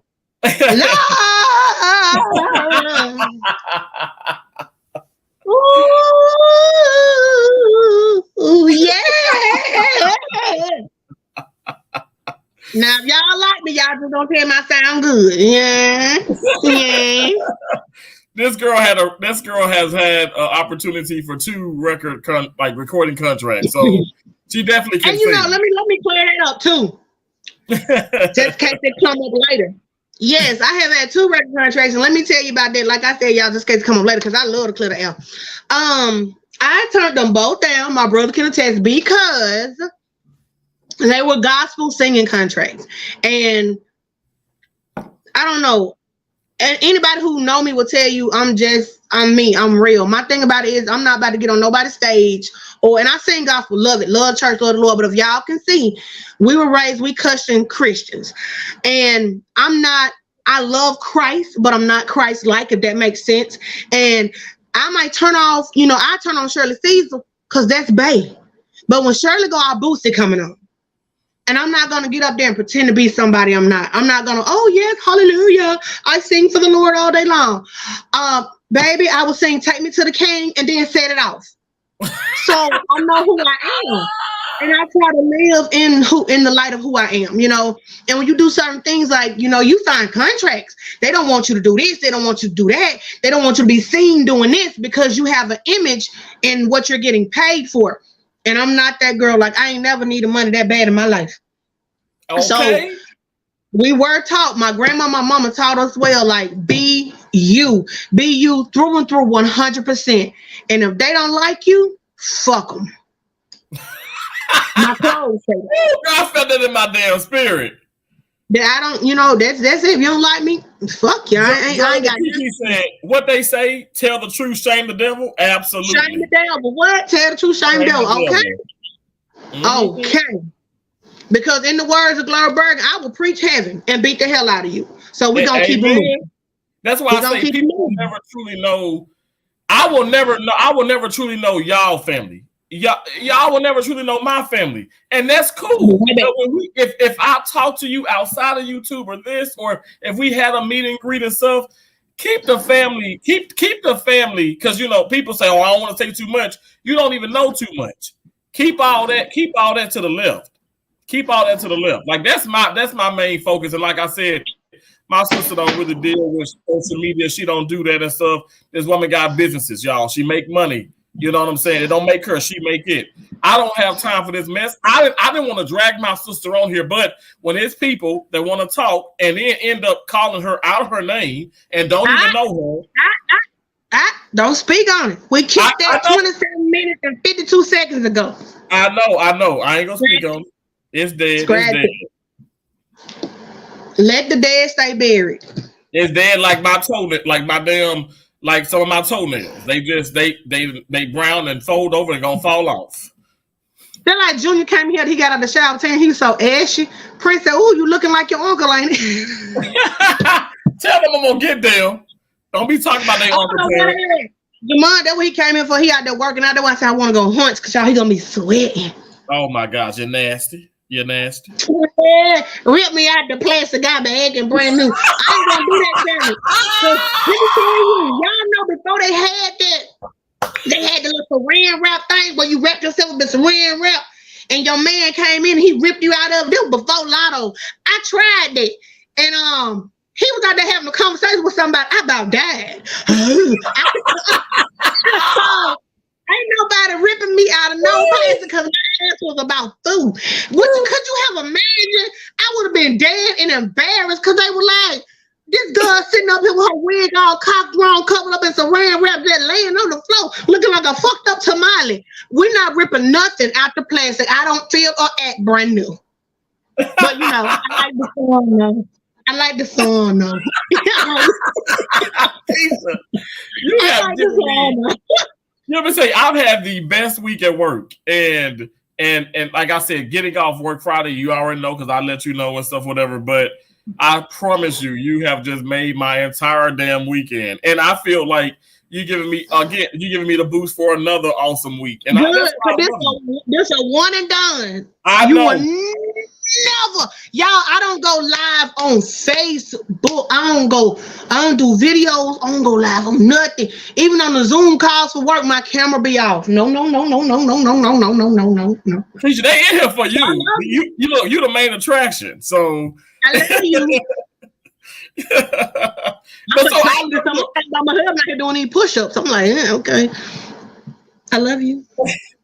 Oh Lord, Buffalo Billy said Keisha kind of hot. I'm like, okay, Keisha taken. Keisha. Oh, I am hot though. It is 90-something degrees, and my fan died. Oh my God! I love you so much, and like I said, I wanted people. He says she takes no shit. Pretty much, he says ish, but I'm saying shit. You don't can't no more in life. You can't. You either gonna choose to or you choose not to. You know I have though. You know I have, and that's my issue. And I tell you that I break it up for the person who said, "Listen, I break it up." I'm in like when I send my kids out to school and stuff like that. Like no joking. Like got my husband. You know we on the trucking company. I got that, and I'm a DM. You know, and I work with people all day long. And then some people attitudes and the way they present themselves. It's so nasty. And me actually keeping it real, being a woman, I always run into issues. I just ran into an issue with a guy didn't want me as his boss because I am a woman. And it was so funny. Matter of fact, I'm gonna tell y'all about this. A guy got sent to my district, and we're just gonna keep it real. He found out I was a woman because his boss was a guy. He found out I didn't hire this man, they sent him to me. He found out I was a woman. And then he found out I was a black woman. And it's 2023. Like, you know, I'm going to say kill it, but we all know it's never going to die. And he had never met me personally, physically, nothing. He was just rude and snotty on the phone. Mind you, I'm going to keep saying this, y'all. He never met me. Don't know who I am. Don't know what type of person I am. He just heard this black girl going to be my boss. But, you know, I respect he didn't bite his tongue. When I called him up and stuff, he was like, no, because I was telling him where he would need to go work. And that, you know, I was not going to be able to meet him right now because, you know, he's in one of my other states. And he was just like, look, can you just transfer me? Like I said, I like people to speak their mind because I don't sugarcoat shit. And I tell my employees, I'm not that manager or whatever that goes, oh, I'm getting you for insubordination.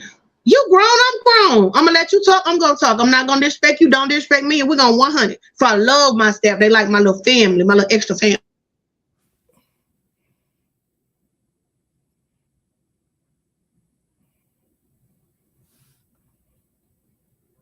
Like, Oh, why is it not gonna work? Like I want to know because you got to be professional when it comes to work. But I'm not gonna force him to do anything. I said, you know what? I'll get the paperwork rolling, and I did. And it wasn't even 2 days he got transferred. So we're gonna fast forward to about 3-4 weeks later because it's almost a month. And we were doing inventories, and I got a call. Could I go help another manager out? I'll bet. I got you. What you need? So, threw my little hair, my little ponytail, put on my little, whatever, scrubs, and went to work. So when I get there to help out, we're helping out. We're physically working. We're pulling down shelves. We're doing everything in the store because the store getting redone. And they put me back here with this guy, older white guy. And, we shake hands. We don't give names. We just shake hands. And we work together from Terrence. I told you this story from 6 a.m. All right. I don't smoke. He smokes. We took smoke breaks together. I sat there. He was telling me about his life, his wife, his kids, everything he had going on. And I was right there. I gave him motivational, kind of statements about some stuff he had going on with his marriage and his son, not talking to him. Mind you, this is a stranger. He's giving me all the business. And people I work with, everybody around me say that people tell me their business because they, are drawn to me instantly. And they know I won't tell their business. I don't know how I got the gift of gab, y'all. That's what they said. Okay. So he was telling me I was a person business. I was giving him, a little motivation. We went back in. We worked 2 days together. All right. So we took lunch together on the first day or whatever and everything. So they were staying in hotels and the manager was staying at different hotels, but I was staying in hotels with the employees, right?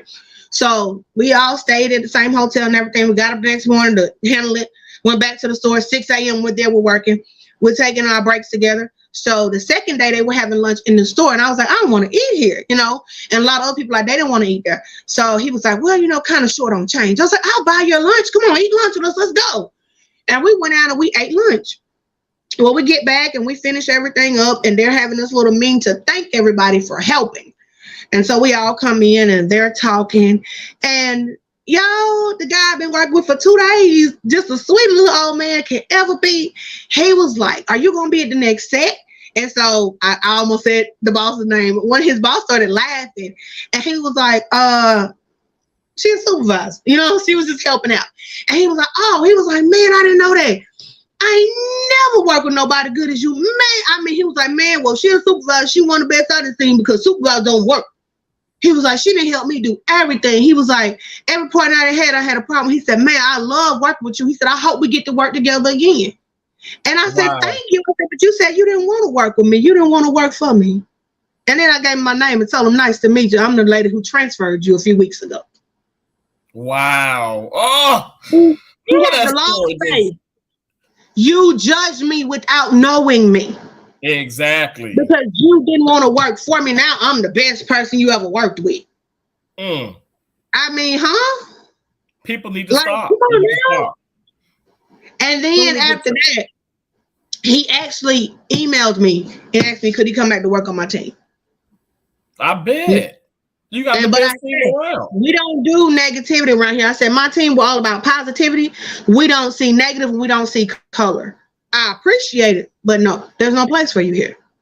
Exactly. But if you ever need help, reach out and I'll help you. True story, I'll help you. But no, you're not going to judge me, don't know me, work with me, and then compliment me until you figure out who I am. If people would stop going off of unsanctioned notions and just, live and respect people, we'll be moving better. But we never will be. But that goes to show, like, artists, I don't be having time with stuff, and I don't hold grudges. I don't get rude with people. I tell Terrence, y'all, all the time, when I go to meetings and stuff, there are some people I just really, I don't use the word hate. My grandma taught me never use that word, so you'll never see me. I hate that person. I'll never say that.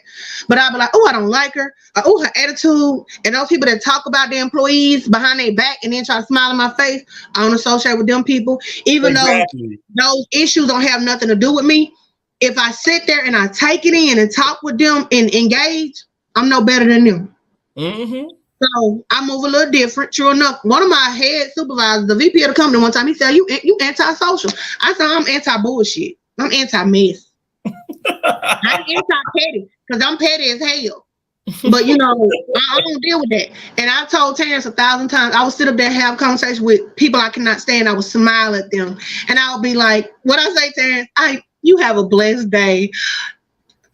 Yeah, a girl, blessings. And the whole time I'm calling you bitch in my head, stupid bitch, dumb bitch, ignorant bitch, fake bitch. But I was coming out of the mouth. Yes. Yes. Just like the old people. Y'all know how old people are when you bring around a little ugly baby, because all babies are not cute. Believe it. I was praying that my kids were pretty. When an older person see an ugly baby, what they say? They don't say, "Oh, that's an ugly baby." They say, "Look at him looking like he looking. Just precious." That's code word for your baby fucking ugly. But they sugarcoat it, They sugarcoat it with the sweetness. You know what I'm saying? Like, you got that sister or cousin, she ain't quite fucking right. And people who ain't got no common sense be like, "Oh, she retarded. Oh, that bitch crazy." All people, they so respectful on the slick. They be like, "Oh, she just a little touched." You know what I mean? That bitch ain't she mental. But they don't call her retarded, so they say she touched. Oh, look at them. Or boys. If they acting disrespectful, stupid, crazy, out of order, they don't be like, "Look at they half raised." No, older people say, "Oh, girl, he just like his daddy." You know what that means. You know what that means. So there's ways to say stuff without actually saying it. And I guess that's the old people way of not being negative. But this new generation, we so negative. And then I see nobody. You can see a girl who living in a project and she moved away to better her life. 2 years later, she got a 4-bedroom, 2-bed house. Or she laid on her back to get that. Or she did blank, blank, blank. Or like, if you're a celebrity, oh, he sacrificed his mama to buy that. What in the hell? My favorite artist, my husband turned me on to this artist named Anthony Q. I'm sorry, go ahead. My husband turned me on to this artist named Anthony Q. So shout out to Anthony Q. But he got a line in one of his songs that he says, "Cut ties." And he says, "You got a new job and a new car. People want to know how much you make and how much you pay for it." He said, "They hating on your come up. All they need to know is you worked hard and you prayed for it." That's it. That's all. Exactly. Ain't nothing else I gotta give you. And people do say, "Oh God, I bet your car no high." Now me, y'all, I got a little sedated, stuck up streak in me. Depending on how a person come to me, you know what I'm saying? Like I had got another car. Like, "What you need 2 cars for, girl? I bet your car no high." What car no, sis? Who? Well, you better tell them. We got what we got, Keisha? We got what they call those things, titles. It's like Joseph. I'm sorry, it take my sister to do that. Y'all, I came to Columbus one day. I just came by to see everybody. I saw my sister walking, so I pulled in the house. I said, "Hey, boo, how you doing?" "Got my title." God damn it, she got her title. Okay. What that had to do with the conversation, I do not know. But this girl got her title too. Okay. She got her fucking title. I was like, "God, I got mine." And you know what? It ain't about that. It's about you being. I always tell Terrence, one of my favorite words. I tell people all the time, and people don't get it. And sometimes when they get it, it's too late. I tell my brother this, and my brother is one of the most humblest, sweetest person you know. He little goofy ass, y'all. But every time he makes a milestone in his life, I always tell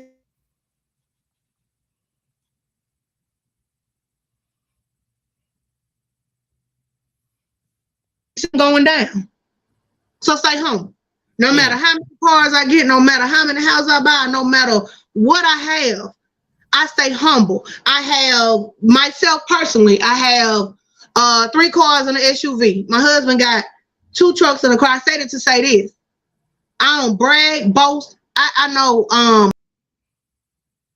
Charger. I got a Challenger out there, but I had a white Charger. I ain't driving for the longest time. We had went to see his brother one day, and one of the girls said, "Oh, that must be new. When you got that?" I said, "I had it 2 years." I got that hat for G Internet. I don't have to, show off. I don't believe in bragging and boasting because, like I said, the Lord give it, the Lord take it away. But I say how many vehicles I have to say this. I don't boast and brag on the amount of vehicles I have. I tell the Lord, thank you, because I remember when all I could do was walk. I remember Exactly. when I had to ask for a ride.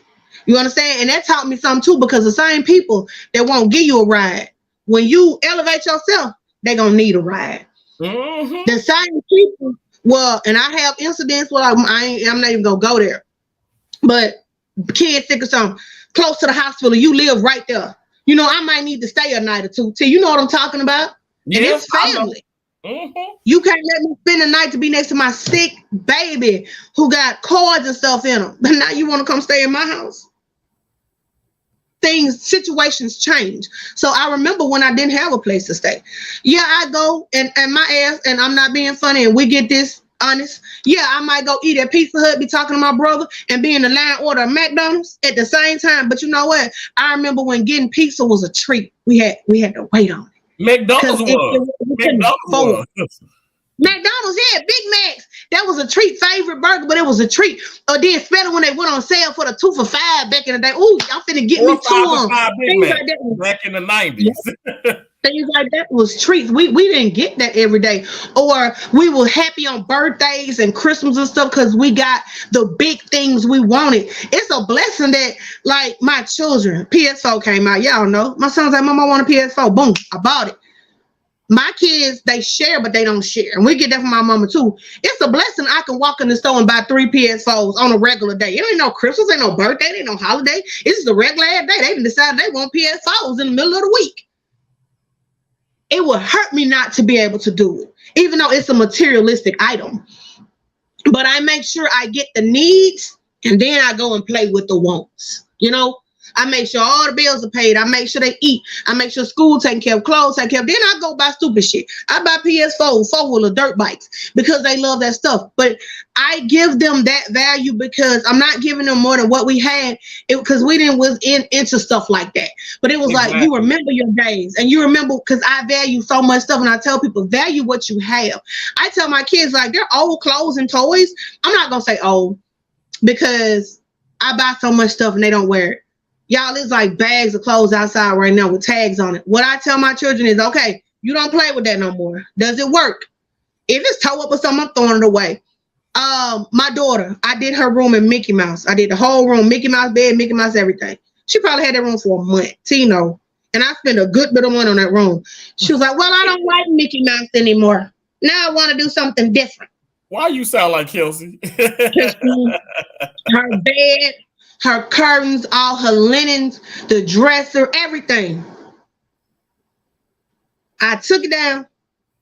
I called, I'm not going to mention the name, one of my children's teacher. You know, somebody who can't afford a bed for their baby who need a bed. Actually, I do. I gave the woman her whole room. I tell my children toys they can't play with is not a toy. I let them see the value in giving it to somebody. Don't sell it. Give it.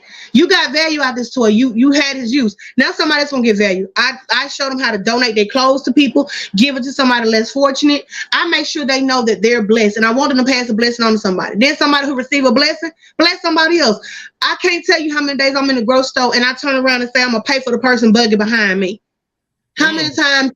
And because You I got know what me it's like doing when that, I and that feels so couldn't good. feed myself. You know, like I didn't know where my next meal was coming from, and there is value in that. And y'all, I'm gonna stop talking in a minute. But and the reason I do stuff like that, I'm gonna give an example. It was a long time ago, and I was working and I was dead broke, no money to child to nothing. I couldn't have bought bare bread if I wanted to, but that's called struggling. You got to crawl before you can walk. I could have went to my mom and dad, but no, I want to do this from home. So I was leaving work one night, and it was a Thursday. I get paid the next day, and I was really riding on faith and prayer. And it was dark. I was in Tennessee. I ain't never gonna forget it. And I was scary back then. Now I shoot first, ask question later. But No, that's right. my car ran out of gas in the damn woods, excuse me, y'all, from my job. Back then, it's a little different. Panic attack. Had no cell phone reception, no nothing. Had nobody to call to come to no Tennessee to give me no money. My brother was in school. My sister was wherever the hell she was. My mom and dad in Mississippi. And I got out, and I was like, well, I prayed about it. I said, I'm gonna go to the nearest house and I had like $7 in my wallet. And I knew it was a gas station like the next town over. And it was late. I got off work at like 11, 12 o'clock at night. Dark, pitch dark, no weapon, no nothing, y'all. For this day and age, you can't do that. But I did it that night. So I get to walking. So when I get down the road, there's this mobile home. God is my witness, my right hand. I never forget it. And a mobile home was off the side of the road. And the one, I'll tell you, I don't even think I ever told you this. The fireplace, it was wintertime, so it was December this happened. And the little smoke coming out the little thing they had.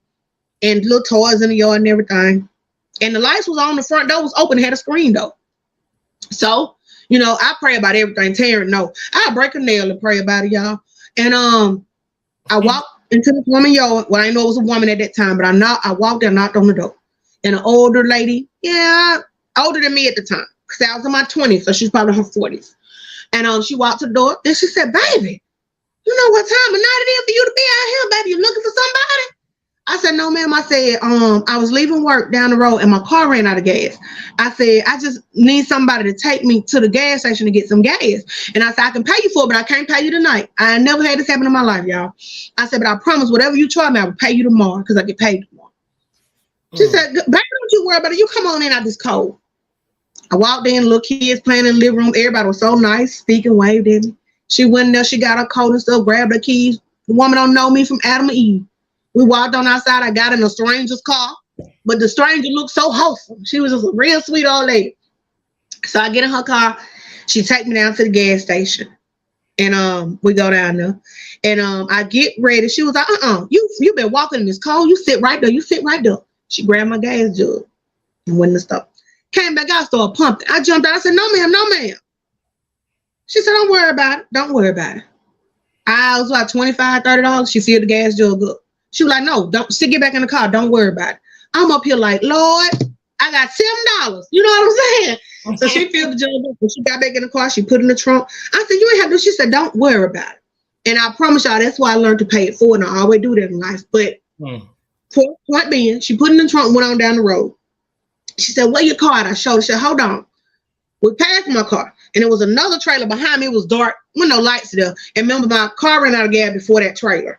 So we go down into that trailer and she blows and this man come outside. And I remember his name. I ain't gonna mention that neither. Well, I don't think that matter because I'll tell y'all why. But she said, Billy. She said, Billy, come out here.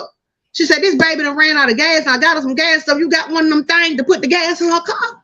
He was like, yeah. Again, just another nice old man. So he grabbed the thing. He come on. He said, what? Hold on, I get back yonder. Old country dude. He jumped behind. We go down there, put the gas in my car.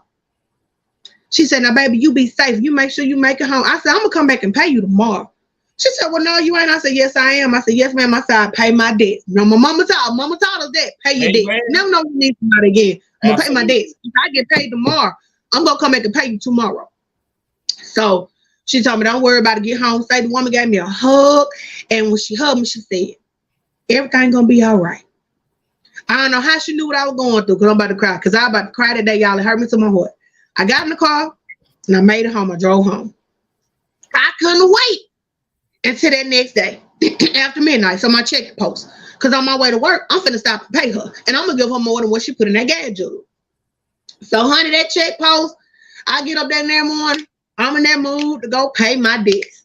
I go to the ATM, give me some money because I got some money now. Y'all know we get paid. We rich. Before that, we broke because I was real broke. So I get a little money I have to pay. And I get on the road and I head there. And I get down the road. I know what a woman house at. Mind y'all, I just left it that morning around about 11, 12. I get to the place where her house at. And ain't no house there. And I'm a little confused.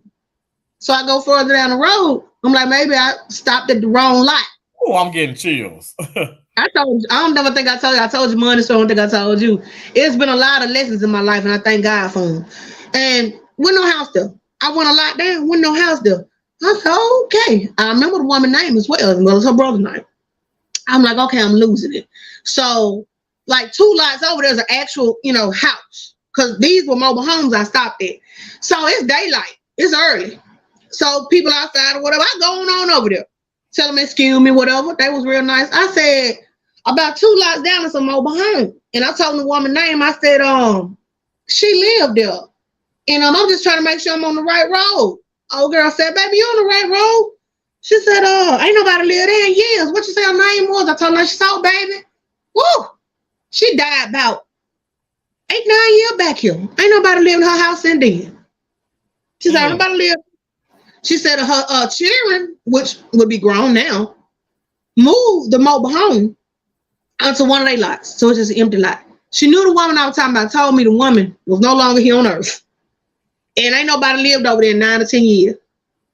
Who filled my gas jug up? Who hugged me and told me everything gonna be okay? My right-handed God. I never seen this woman again, never seen that trailer again. The older lady told me that the woman had died years back. She said, oh yeah, she was a sweet soul. Said she was just a lovely person. And she died a few years back. I was messed up all day at work. Mentally confused. Headed home, and then I started thinking about it when I headed home. I travel this road every night, and I started thinking, I ain't never seen that trailer before, but I saw it that night. And if I had not seen that trailer, I wouldn't have made it home. And who would have known what had happened to me? Had nobody to call, had no cell phone service, had no money. You got my eyes watering. Got me home, and I never seen her. Never seen her again. And that taught me to pay it forward, because you never know what nobody going through or what I say. I tell Jamon all the time, when the Lord speak to me, I answer. We be in the grocery store. He was with me one day and I paid for this man whole buggy. Jamon said, you know him? I said, no, but the Lord told me to pay for your grocery, because even though he got the money, he need that money for something else. And that man told me, you don't never know how you just bless me. And I do that to people sporadically. That's just my thing. But that's my way of telling the Lord, thinking I can say this. Since that time in my life and that night, I can sit here and I can think. And Terrence, I say this all the time. I can never think of a time I went without. The Lord has always made a way. And when they say he make a way out of no way, oh, you better believe he'll make a way out of no way. Nothing. And I say that because, again, I look at myself. I'm not a negative person. I don't wish bad luck on people. I don't speak on their business. I don't speak on their upbringing. I don't speak on their downfall. I don't speak on them. Well, you know, Geneva lost her car. Well, baby, that's between Geneva and her car. I don't want to hear it. Why am I going to sit here and talk about her losing her car? It could be me tomorrow. Exactly. I might can't lose it, but that mug could break down or something. You don't never laugh at nobody's pain. Because my mama always told me the same thing make you laugh, make you cry. So I believe in staying positive, helping people, and moving forward. I don't pray about nobody's downfall. All the people who done me wrong in my life, I just pray for them. Because it's something in you that's bitter. It's something in you that's eating away at you. And I ain't going to take no part in that. Because what happens if you got everybody here know, a pretty little bowl of fruit? Go on and get an orange that's rotten or an apple that's turned. Put it in that bowl of fruit. What it's going to do? It's going to start rotting every piece of fruit in that bowl. Ooh, and pretty soon you just got a bowl of rotten. It's all across the room. It's the truth. You know I ain't got nobody in this room. That's how I look at life. And literally, y'all, that's how I teach my kids. I don't want them to be negative individuals in society. You can come out here. What you done did to your dreads? I'm gonna have to send you a DoorDash for this live. Since you always, I'm gonna have to send you a DoorDash. I opened my DoorDash account for you. You know they don't DoorDash in the country. But you know, but since you always sending me DoorDashes and doing something. Okay, I'm gonna do it. I'm gonna continue to do it. I tried to join earlier. Y'all look at him. Yeah, because this ain't Uncle. Oh, look, Junior came to tell on you. He said I tried to join it. Uncle wouldn't let me. Because this ain't so you gotta get. You know, really? Now he running from the camera. Y'all here white number 2.5 pounds. No, tell the mom too. You know, Uncle loves you, but no, this is more for little adults. I love you. What y'all doing? Right. 9 a.m. is on. You won't get on. You ain't gonna say hi. He won't get on. I know. 9 a.m. is in the kitchen. 9 a.m. is in the kitchen. He's on see. He a fifth grader too. Oh my gosh. Don't remind me, Terrence. I'm gonna cry. Oh my gosh. I want one more child. I don't. And even the teachers told me they don't want it to end. They was like, "Oh my God, we got Kelsey. We don't want it to end." I said, "Well, y'all tell my husband so I can have me another one." You just melt my heart. I thank God for you. I thank God for your big head too. Mm-hmm. And your big ankles. And I know I must love you because we've been on this thing 2 hours. Keisha, I know. I know, but I I'm gonna have to, FaceTime me. and I'm gonna have to get off because I said I'm gonna fry some chicken. I said I'm gonna do chicken and yams, and so I'm gonna do some soul food. Well, we ain't gonna do all that because I can't do all that. I got the mac and cheese in the box. You sure you feel like cooking? Because I could DoorDash you dinner. You better stop. I know you can. I love you. I love you. Thank you for this empowerment, this message, as always, y'all. I get to deal with her 24/7. You know. Well, I know it was a message, but if you took it as a message, I feel like I accomplished something. I know everybody's like everybody's loving it, and Keisha, I want all of y'all to just stay positive. Everybody in here, if you got anything going in your life or anybody negative in your life, and I'm serious, I say this, my brother know, I speak this every day going forward. If y'all got anybody negative in your life or anybody you just don't know about, I'm telling you, cut ties. Exactly. You don't need that. If you trying to grow and trying to do something, you got that friend that's always telling you how it ain't gonna work. Sis ain't your friend, bro ain't your friend. They don't want to see you do better than them. So let it go and stay away from negative people, because you know negativity and envy, they go hand in hand. Absolutely. And I said, because they real for you, they cut ties with people. Okay, you the reason that I'm cutting the ties, because you controlling me to cut the ties, but which is really strange. But I said, I think that's a part of life. You want to distance yourself from negativity. And I gotta do what I gotta do to protect my peace. It may look bad to the next person, but know that Tara's gonna focus on me. Nobody will fully understand. Keisha, we get it. We understand. We get it. And I'm gonna have to just do the best that I can do. And if it's something where I never was disrespectful to people, you know what I'm saying? I never was, you know. So like I said, the whole purpose is to come on. I wanted you to talk for yourself, okay? You and look like your mama. I know I do, and I wanted you to do your thing. And for people to see you genuinely, this ain't scripted. You ain't coming on. Let me read, or you ain't fidgeting and stuff, whatever, and all this, and you ain't chewing gum like you lost your mind. You know, I can't stand it. I don't chew gum, y'all, but I eat. I look like that girl. What you doing? I look a mess. You look beautiful. Your job ain't gonna make it too long. Don't even need the makeup. Don't even need the makeup. I sure ain't got on. I'm talking about. I'm just, you know. Your eyebrows look good. Your eyelashes look good. You don't do all that. But anyway, that's my little shade. So look, I need to stop being shady. But Jordan, I'm gonna stop. But you know, look, you look. I ain't the king of pettiness, but you the queen of it. But I'm trying. Petty to my heart. I'm gonna ride for my brother. Exactly. Oh Lord. Kiki said I cook baked chicken, broccoli, and mac and cheese. Woo-wee. That sounds good. Now, Kiki, the only thing is I cook stuff like that. Like I'm gonna cook my mac and cheese, chicken spaghetti, but you be weirded out. I don't eat it. But I cook it. My husband, I hate anything with cheese on it. But I cook chicken spaghetti, mac and cheese, whatever they name, I cook it. My favorite food is pizza with no cheese. Wow. Yeah, she got me ordering the pizza with light cheese. It tastes good. Y'all keep knocking my phone down. That's correct. She said this was an amazing live, Terrence and Keisha. Thank you so much, Sherry. I appreciate that. Don't call my name Sherry. This ain't a girl. I ain't supposed to be here. But he mad me. Y'all, he threatened me. He called me to my son. Can you do me a favor? And he know I'm gonna say yeah to whatever he asked me. Then I was like, but I'm calling you now. I'm calling you and ask you that the woman who is in my life is destroying my life. That the woman who's destroying my life, Keisha, I don't know. Let me know what. No, I don't think we can't make that story for 2 hours. You want to talk about somebody running somebody's life? Y'all, I've been dropping stories for 2 hours. I'm going to tell y'all this story. Out of all the men I've dated in my life, my brother, y'all want to talk about ruining lives. My brother has never liked any man I've ever dated or been with. And our friend, who we call our brother, I'm going to say his name on here, DeMarcus. Him and DeMarcus have always been really overprotective of me. One of my boyfriends, y'all, they super glued condoms to this man's car. Just super glued condoms on this man for no apparent reason. But they hated everybody every day.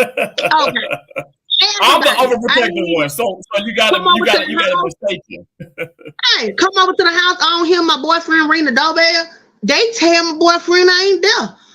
or my brother tell him I'm with my other man, just to ruin relationship. Just do everything on this side of the sun they could to break me up from anybody. I'm talking about they did everything. Now, when I met my husband, my brother was out of state and we had been dating. So one night he spent the night at the house. Now let me tell y'all, I got rules and stuff. I'm married, not been married a long time, but I had rules and stuff because, you know, I ain't gonna say put myself on a pedestal in life, but in my own head, I tried to make rules and stuff that I wouldn't go outside of, you know? Like I literally had to date a man for a year before we had any kind of intercourse. You been to left me by then, so I know you ain't the one. So and stuff like that. 5-6 dates before we kiss. Yeah, I want urine samples. I ain't playing with my husband. I drug tested him, y'all. I don't care. Then I had to make sure he ain't had none, so I told him to go get tested. That's me with everybody. You don't like it, go the hell away. Exactly. So, but he handled that shit. I like, hey, we might be talking about something.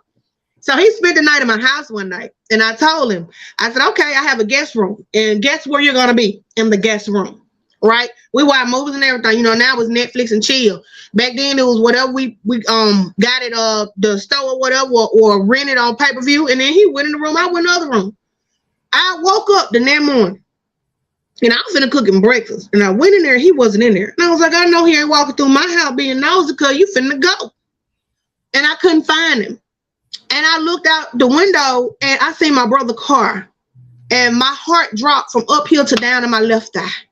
I said, oh, hell.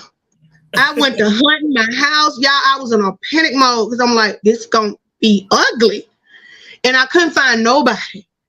And I heard I heard somebody laugh. I was like, bro. And I'm like, the fuck, bro?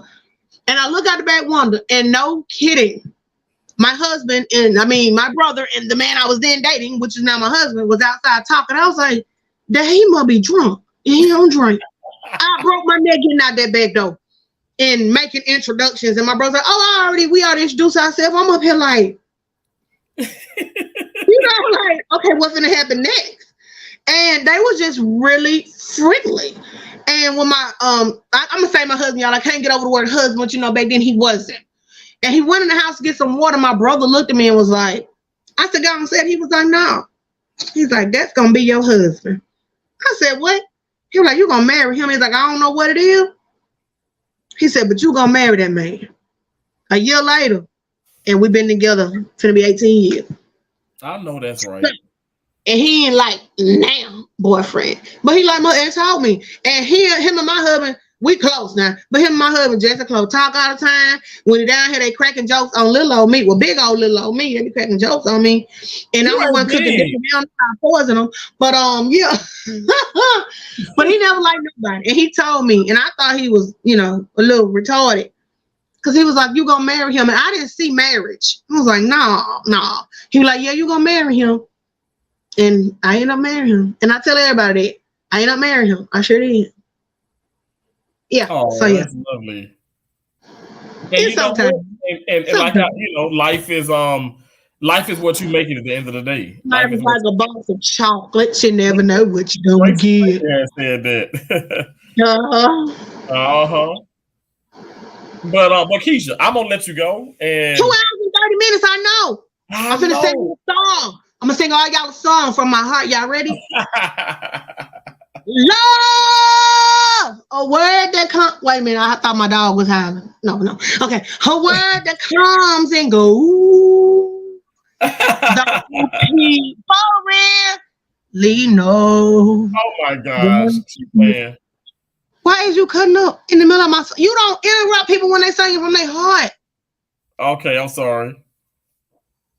You want me to sing gospel? Okay. Jesus, let me touch you. That's my favorite song, y'all. And see if you are real. Y'all know this song. Even though I know my heart. I have my kids singing this song. Your hands can't heal. I know this kid kind of thing ain't laughing. Huh? You are crazy. That's my favorite song. You just gonna break me up. You ain't gonna let me. Yeah, don't y'all want to hear me finish my song? Tell me what they say, because I can't see them saying it. Don't y'all want to hear me finish my song? What they say? Well, ain't nobody saying that yet. Hold on one second. Do y'all want to hear me finish my song? I'm sure they do. Say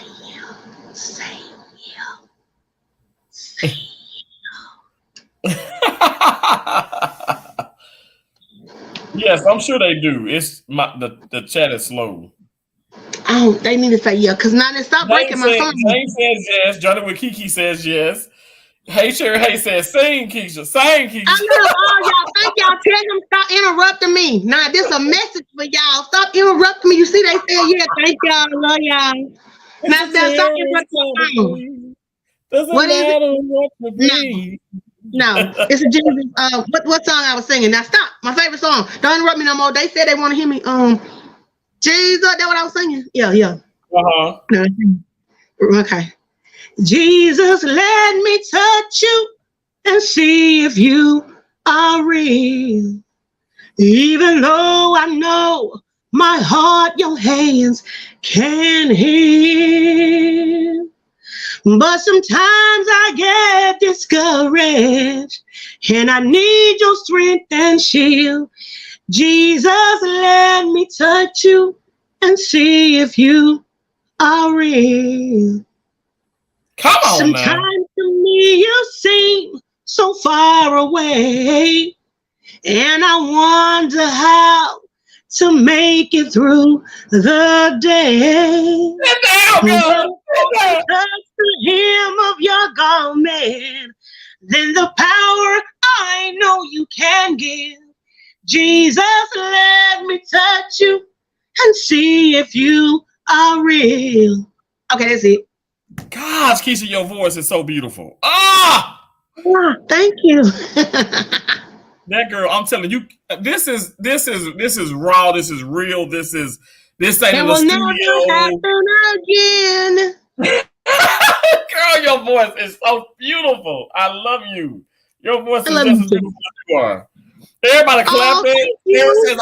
Cherry says, hey, Cherry, I got chills. She says, you better sing, Keisha. Yeah, that song has power, but sometimes you think you be going through something, you be like, do the Lord hear my cries? And he does. He does. You always sing from the heart. And I know I sing, but you sing. And that's the truth. That's the truth. We all some talented people, but even more so, I mean, you are like you're the greatest person in the world, honest to God. Like, and you never, ever, you ain't never ever steered me in the wrong direction. People will never know. I try not to. I have too much faith in you as a man and as my brother, and the possibility, like I always tell you, you have a calling on your life. That's why I say and your calling is not to engage in negativity. Your calling is to bless and to heal and to take let people in. Yes, and I think they want to control my life and stuff. But thank you for just always being real. And you know what? It ain't like you say. It ain't my business. It doesn't matter what they say, what they're gonna say. Right. But gosh, you have blessed me. You blessed me beyond. Beyond just. Blessings themselves. I ain't even lying. Like I really feel so rejuvenated, so restored. And I knew it was gonna be epic, but like you never just really just know. And this was awesome, Keisha. I appreciate it because I know you don't do this. Like you don't do this. No, so uncomfortable. So uncomfortable. You hold down your home. You hold down your family. And you ain't got time to be addressing no craziness and stuff. So that's why I said, like, it's sad that those things happen. But yes, I've learned so much. Even in just tonight's live stream, I just gotta let that mess go. And it's gone. It's gone. Yes. You already know now. Happens, the people that are meant to be there will show up and they will support you. If it's a big crowd, if it's a little crowd, if it's a huge number or a small number, the ones that are meant to be there will always be there and they will be in support of whatever you do, right or wrong. People, if you're wrong, they still gonna support you, but steer you in the right direction. Exactly. If you're right, they're gonna give you 100% support. But the people who are supposed to be there are gonna always be there. They're gonna always show up in some shape or form. Even like in your lives, I see a lot of people maybe working or have something, they'll pop in. Hey, just pop in and say, hey, I got something to do. That's love. Because they didn't have to do that. They didn't have to pop in and speak. So I believe in supporting those support me and just staying positive. I mean, if you do positive, I tell my children this all the time. They will tell you, if you do positive and think positive, positive will happen. But if you let negative enter in any little crevice or hole, it's gonna feed on your positivity. Don't continue to let that happen. Zane said you're a natural, Keisha. Oh, thank you, baby. Just don't let that happen. I want to see you. Say what? I want to see you smile. I don't like that. Let me tell you what's going on. I don't like that. I don't like that. I know. Exactly. And you know, I don't like it either. I don't like it either. Because you know it's not you. Exactly. Hey, Cherry Hay said y'all are family and love each other, and that's how it should be. Amen. We need more of that. There's not enough of that. Exactly. Most families, when grandma or grandpa dies, or you know, whoever held the family together, we stop having family reunions. We stop having Sunday dinners. We stop having get-togethers. You don't know that's your cousin because such and such ain't never introduced you. You got family here, there, and everywhere because families are not like they, you know, used to be. My mama always taught us, all y'all got. I'm sorry, y'all. I'm watching my camera through my watch. I'm trying to find out what everybody in my family doing. They just going crazy. But family's all you got sometimes, you know. And I hear people yell all the time, you know, back in the day, blood thicker than water. In this day and age, that's not so. You know, exactly. you got water that will help you before blood. So families are important, and anything we can do to keep them together, we should, you know. And it's really sad that someone would try to bring conflict between a brother or sister. And I'm gonna say try, because honey, ain't no way in hell, look. Hell, nobody will ever bring conflict between these two right here. Exactly. It needs to be done. We done already did it. We done already cussed each other out, put each other out. We done did everything that can be done. So ain't nobody on the outside gonna bring no kind of nothing. And ain't nobody know about that too. You know what I'm saying? We ain't gotta sit up here and what was it? College love, or what is it? College love. We didn't have to get on there to get onto the MySpace and just diss each other. You know, no, that's not what it's for. It's entertainment. This is entertainment, you guys, and let's continue to support each other and love each other. And honestly, you know what? This is the last you're going to hear from me. This is the last you're going to hear from me. I'm not dealing with no negativity. How you doing, beautiful girl? I miss you so much. I miss you. When are you coming home? Oh, look, I'm going to be home. Like, give me 8 weeks. Give me 8 weeks. Kelsey, sing the It's a Terrence Kind of Thing song. What's that? Sing. It's a Terrence kind of thing. Yeah. Hey. Okay. Come and watch him do his thing. This is Terrence kind of thing. Yeah. I wish I could just hold her. Baby, she a mess, honey. Oh, Kelsey, I'm so proud of you. I love you. Didn't say anymore. She said, I got nothing to say. I saw y'all first day of school. I was like, oh my gosh, look at Kelsey with the bow, with the jeans skirt, and the shoes. What was those? Jordan Air Force One? What was it? She said she got a paw buck on the first day. Woo! Okay now. I'm sure. I love you. I miss you. Miss you too. Stay positive. Oh, I sure will. You know I will. You guys are my life, and I love you. I love you and your brother so much. Can I get some? Yeah. Tell Uncle bye. Bye, I love you. I love you too. She said she's watching you too. She said I'm watching you. I know she always watching. Them kids, I got some grown. The kids that are really grown nephews. They're all grown. I'll tell you. Sherry said, Shantara said, oh, and then Hey Cherry Hay said, oh, Kelsey's beautiful. Oh, thank y'all so much. She a mess. And Cherry also says anyone should be ashamed of themselves for trying to break up family. Okay, but people do it. Chocolate Job said, preach, Keisha. Right plan, wrong family. Well, I love you. Thank you so much, Keisha, again. Hey, I love you. And then I'm gonna look. I'll talk to you later on. All right, I love you too. Bye. Bye. Bye, everybody.